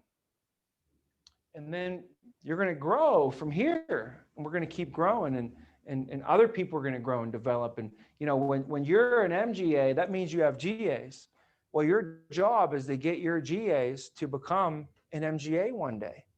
Because wouldn't it be nice when they can start making this kind of money? It's nice when you make it, but it's a lot better when your people make it too. And the thing is, if you want to make 500,000, then you're going to have about 4 or 5 people making 250, right? In order for you to make 250, you're going to have a couple people you've made successful making 100,000, 80,000. You make 250. And then when you get a couple people making 250, now you make 500. And if you teach a couple people how to make 500, then guess what you make? You make $1 million. You got it. That's really the solution right there. So it's like, I need to get here. I need to get here, because how can I take you to the top of the mountain if I don't even know how to get to the top of the mountain? So I need to get there. And trust me, the vision, the view, it's a beautiful view up there. It's a lot better at the top than the bottom. I promise you that. So when you do this, I'll take it one more step. Just if we got the time. It's going to take 2 minutes to do, but this is important. I'm going to clear this out. I'm going to show you that what happens now is when you become an MGA, it's nice, it's great. You're making $5,000 a week. You got the weekends off. You don't have to set any appointments. You didn't call and book one appointment. You don't have to get on Zoom, and the client had to tell you that they wanted to think about it, and you had to sit there and try and close them down and argue with them and get them on the thing and blah, blah, blah. And you make 100 phone calls, and one guy didn't show up on his appointment, and whatever. You don't have to deal with that anymore. You have to deal with 20 other people that are dealing with that. And you got to coach them up and make sure that they're good. But you know what? You already been through it. So it's easy for you to take them through it. It's like a tour guide. He or she are the only ones that need to get to the top of the mountain. From that point forward, I could get 20, 30, 40, 50 people once I did it once. The tour guide, there's one tour guide, but there's 20 people behind them. So let's go to the MGA. You guys know the Mount Everest story why I raced this? So there's a guy who's a tour guide for Mount Everest, and you guys know the statistics is if you try and go to the top of Mount Everest, if 10 people went, I think only 6 of them make it, or 5 make it, or 3 or something like that. But if 10 people went to the top, not all 10 make it to the top. And here's what the scary thing is though. If 10 people make it to the top, not everybody makes it back down. So that's even scary. You might make it to the top, but that might be the last thing you ever even see. You ain't gonna make, some people don't even make it back down. It's scary, right? So then there's a guy he interviewed the tour guide. There's this tour guide who has done like 100 trips up and down Mount Everest, taking people from the bottom all the way to the summit, to the top of this thing. And the announcer said, he said, you know, to go to the top of Mount Everest is a big risk. You're risking your life. Statistically, this is insane. I can't believe you made it this many times. He's like, why do you continuously risk your life and take people to the top of Mount Everest? And guess what the guy said? He looked at the guy. He said, obviously, you've never been to the top of Mount Everest, right? So once I became an MGA, it was awesome. I was home on a Friday. I took my girlfriend, who's my wife to right now. We went to dinner, and at this Italian restaurant. It was called Bravo in Pittsburgh, and it was right across the street from the movie theater. And we went to dinner, and after dinner, we went to the movies, and it was Friday night. And they just paid me like $5,000, right?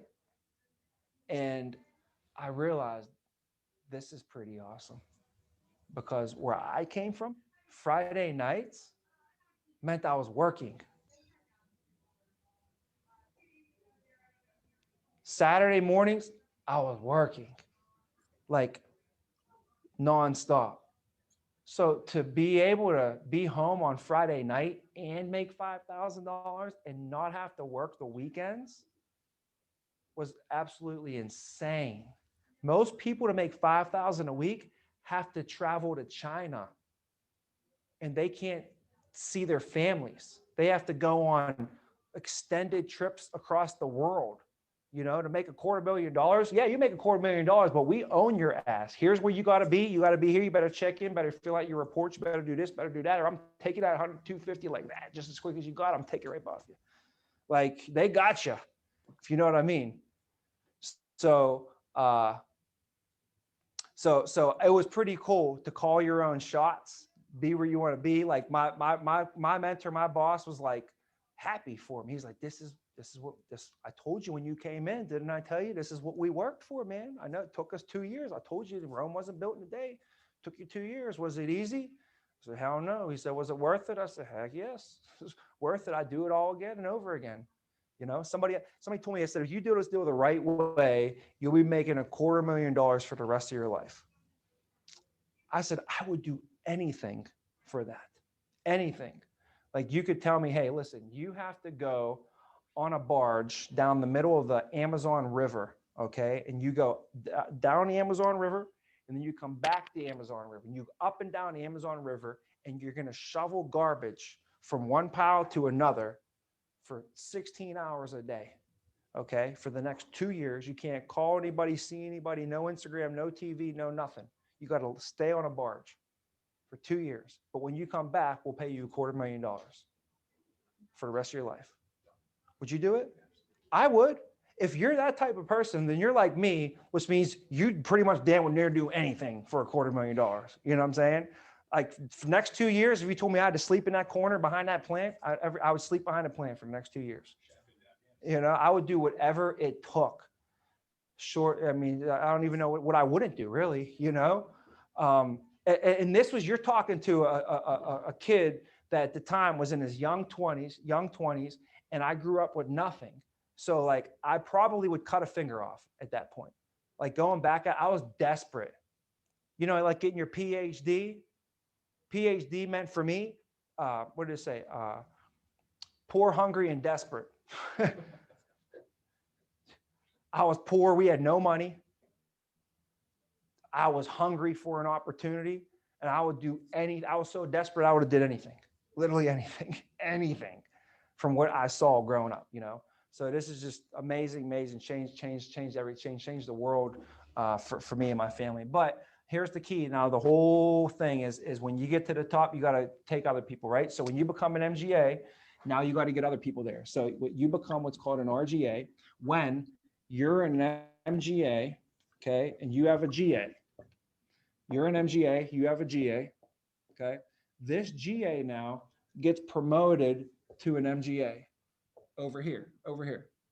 You now become their RGA. So this right here, this is you. This is the MGA you promoted, right? And then over here, this is who? Who's this MGA? This is you too. Okay, so you're an MGA and you always run your MGA team. And this GA ends up getting promoted, takes a couple people with them, they go run their deal, but you still got a whole bunch of people back here. Next man up, next woman up, next person up. Now Alex steps up. She's my GA. I'm rolling with Alex. We set the goals. Boom, she hits them. 6 months go by. She hits her numbers. Now Alex goes. She's an MGA. Boom, she takes a couple people with her. Now up, who's next behind? Gina. Now I'm working with Gina. So Gina is my GA. I'm working with Gina. And then boom, now she gets promoted to an MGA a couple months later. So I'm the RGA over Gina, Steve, Alex. I'm the RGA over those three. But guess who I am over here still?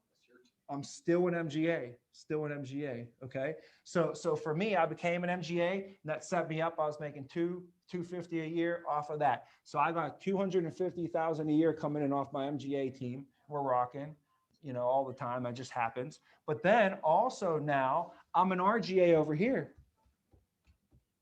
So how do I get paid off of this? How do you get paid as an RGA? Okay. The RGA is at 80%. The MGA is at 75. They get a 5% override on the team. Let's use an example of you get a situation like I had set up after 4 years. So after 4 years, I was an MGA, and then I had 1, 2, 3, 4 MGAs, right? And each MGA was doing about 25,000 a week, right? So my MGAs, they were doing 100,000 a week, my MGAs. Well, they get 75, I get 80. So what was my commission? My commission was the 5% times the team production. So every week, my commission was $5,000. And then we got a 65% advance. So I got about $3,300 a week in your advance, okay? Now on top of that, the bonuses are way better. I used to get 20%, 40%. Now the bonuses are 100%.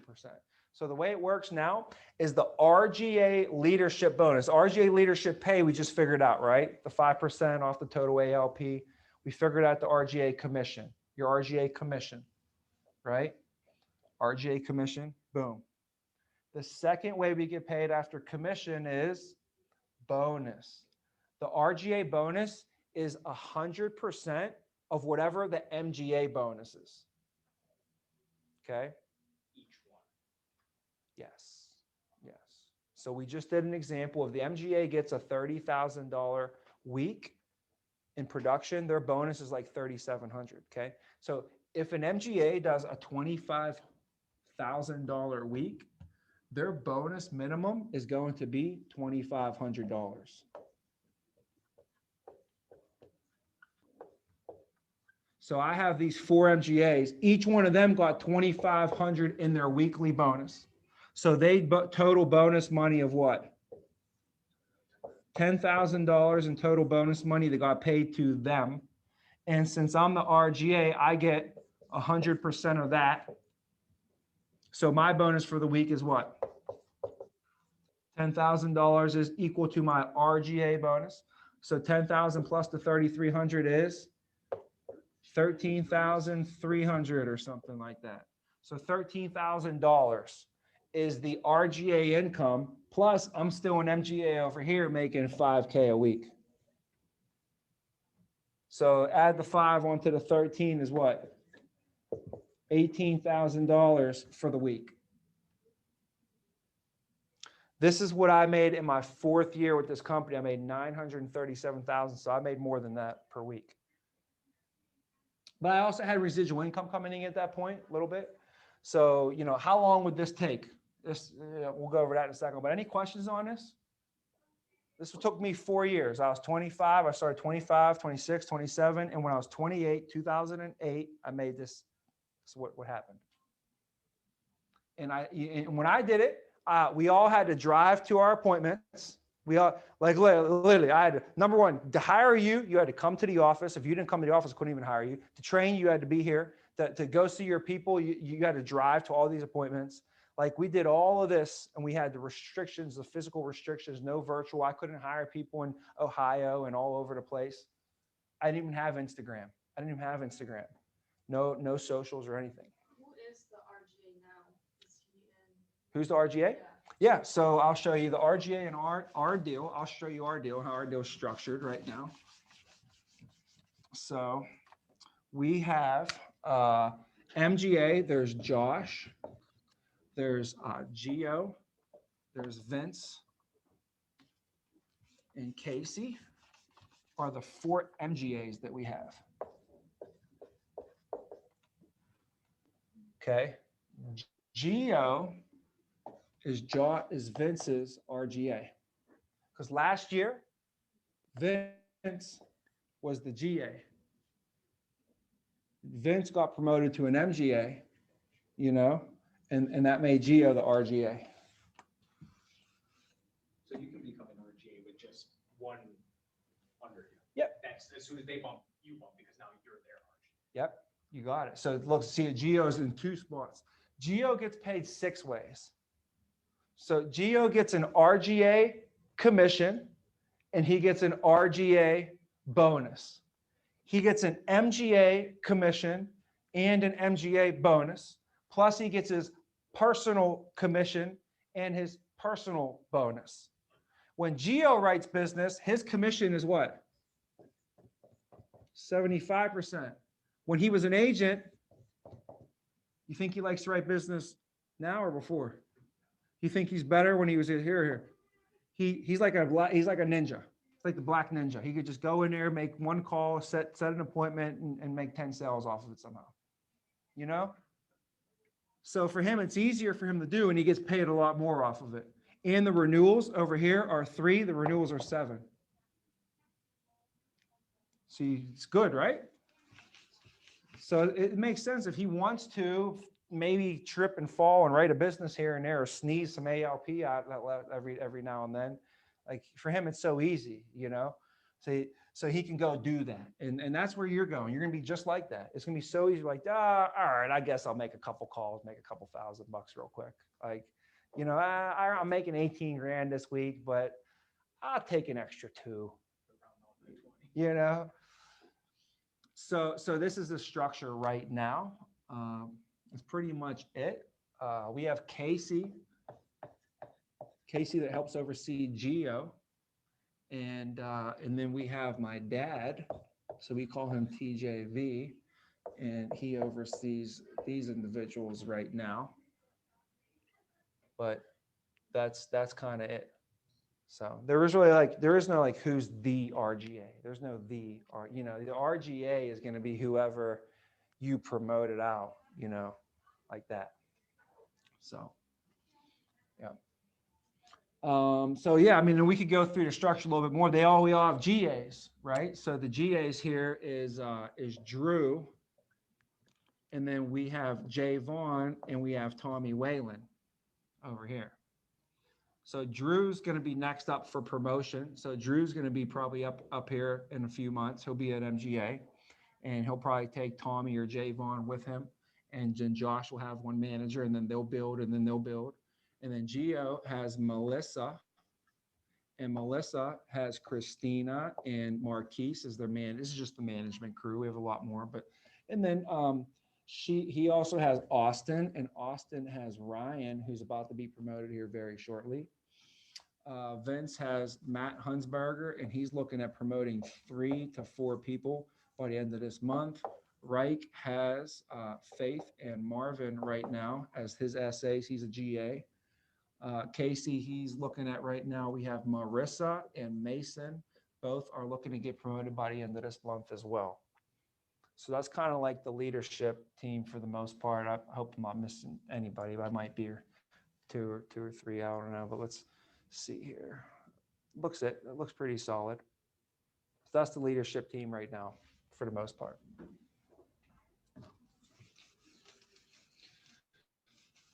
But we added it up. We have over 50 years of experience just in those top like 6 people that you saw up there on the thing. So some good experience up there, you know. But I wanted to show you guys that. Sorry, I took a little bit extra time today. Hopefully wasn't too much to take in. Hopefully you got the gist of it. I hope it wasn't a waste of our time by any means. And I wanted to show you the math, the vision. Do I expect everybody to have this memorized right now? Of course not. There's no way you have everything that we just went over memorized. But if you don't use it, you lose it. So if you don't like review this information and go over it, you'll lose it. And this is the understanding portion of the numbers behind it, you know, why we're here and all that. So if you have any questions for me, I'll definitely stick around and answer them. And if you have any questions along the way to get your career moving in the right direction, you know, I'm sure there's people that come in and have done bigger and better than I have. I just don't know anybody who's done the path that we've done, you know, over here. So I can get you to where you want to go and show you the numbers and really what it's going to take and all that. So don't be afraid to ask or, you know, shoot me a call or email or ask your manager to get us in touch. And I hope you guys were whatever I can do to get you where you need to go. So you got a little bit of a break today. And then I would say hook up with your manager. And one thing that I'm going to give you just a little bit of homework, okay, is make sure that you have eApp on your computer. Okay, make sure you have eApp on your, some people are already like, yeah, and some people are like, oh, I don't have it. Okay, here's what you do. Tell your manager that Tommy said, I need to have eApp on my computer. Can you please help me? And it's pretty easy. They just send you an email and you download it and it goes on your computer. Okay. And the reason I want you to have that is because for the next like 10 days, pretty much, I want you guys to practice doing an application on your computer, 2 of them every night.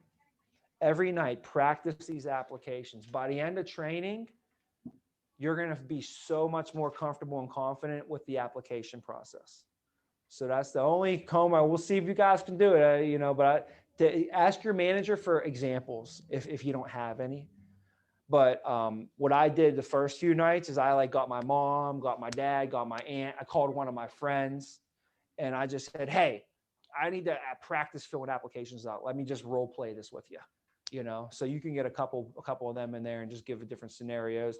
Ask your manager. I think Drew actually has a good like 8 or 9 hard examples that we like to use, good practice ones. So just as a side note, I hate giving homework and nobody likes people that give homework. So don't hate me, but I got to give you a little bit of homework, guys. So practice your eApps, practice them, because when you get to the end of the presentation and they say yes, you're going to have to fill that thing out. And if you start filling it out, like, what was it, Joe? A J-O-E,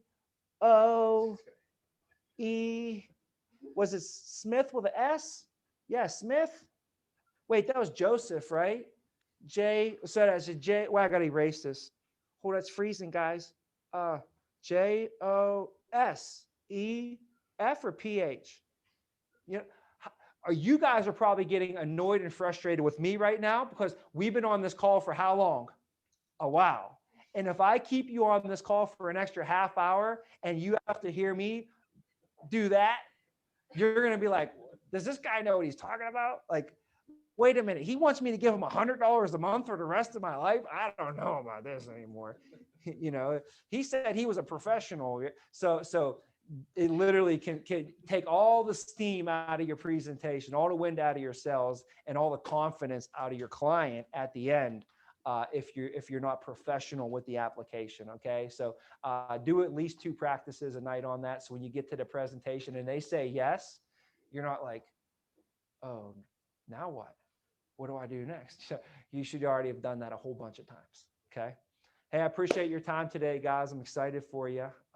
And have a great night on phones tonight, guys. Call your manager, hit up your manager, let them know how class went today. All right. Thank Thanks, you. guys. Thank you. Thank you. Bye, guys. Nice to meet some of your faces. Bye. Here, I'll show you their faces. You can say hi to everybody. Ah. You guys are on the big screen up there. You see that? Oh. Yeah, Nice. all day.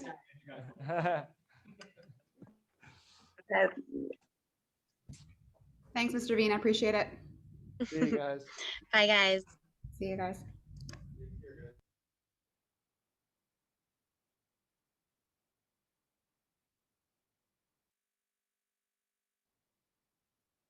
Okay, what kind of facility do you,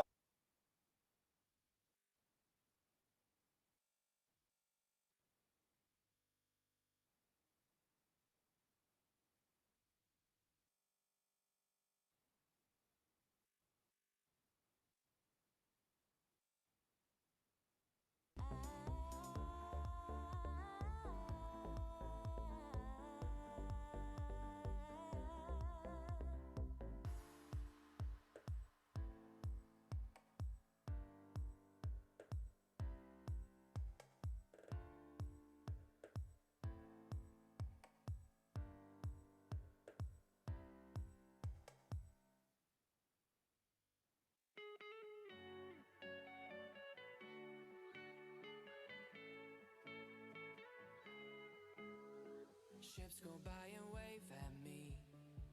I try, can't breathe. There's an ocean